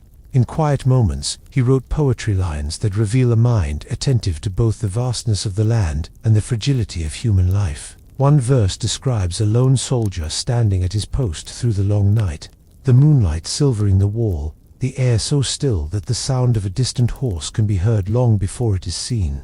Qi served for decades, his reputation growing not from grand spectacle but from the slow accumulation of victories and reforms. He retired with honor, though not with great wealth, and died in 1588. The wall he guarded remained, as did the strategies he taught, woven into the discipline of the Ming army. Even now, when you walk along certain restored sections of the wall, the arrangement of its towers, the way they command a view of both near and far, owes something to his mind. And somewhere in those stones, perhaps, lingers the echo of his words, urging vigilance, unity, and the quiet strength of preparation. From here, we will leave Qi's disciplined marches and turn our attention to the quieter, stranger mysteries hidden within the wall itself. Tunnels, secret chambers, and ancient passages whose stories are partly truth and partly legend. The Great Wall, from a distance, appears as a single, unbroken ribbon of stone, draped over mountains and plains alike. But those who have walked its length, truly walked it, mile after mile, know that it is not merely a wall, it is a network, a layered structure of walls, watchtowers, garrisons, and, in some places, pathways and chambers hidden from view. Some of these spaces are easy to explain. storage rooms tucked inside towers for grain, water, and weapons, guard posts where men could take shelter from the wind, small sleeping areas that were cramped, cold, and far from comfortable, yet preferable to the open parapet in winter. Others, however, are more curious. Local legends speak of secret tunnels that could carry messages, troops, or supplies unseen. Some are said to run parallel to the wall, hidden beneath earth and stone, accessible only by concealed doors within the garrisons. Archaeologists have found some low, narrow spaces that run in darkness, where the air is cool and still. They were likely intended for short, tactical use, moving a small detachment to a different section without exposing them to enemy eyes. Then there are the beacon systems, towers built not just to look out, but to send signals over enormous distances. A single puff of smoke meant one thing, 2 puffs another. The color of the smoke, too, could convey urgency. At night, fire replaced smoke. On a clear evening, a message could leap from tower to tower for hundreds of miles in under an hour. Standing in a preserved watchtower today, you can imagine the sudden flare of light in the distance, and the rush of a sentry to pass it along.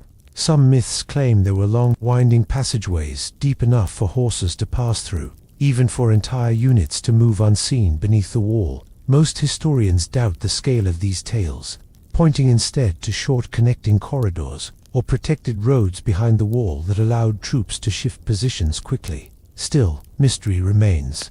Beneath certain collapsed sections, teams have found bricked-up chambers whose original purpose is unclear. Were they storehouses, emergency shelters, or perhaps unfinished plans, designs abandoned when money or labor ran short? There are also cultural layers hidden within the walls, stones. In some places, construction materials bear stamps or inscriptions from the workers or the regions that supplied them. A name carved in neat characters, a brief date, a symbol scratched into the mortar.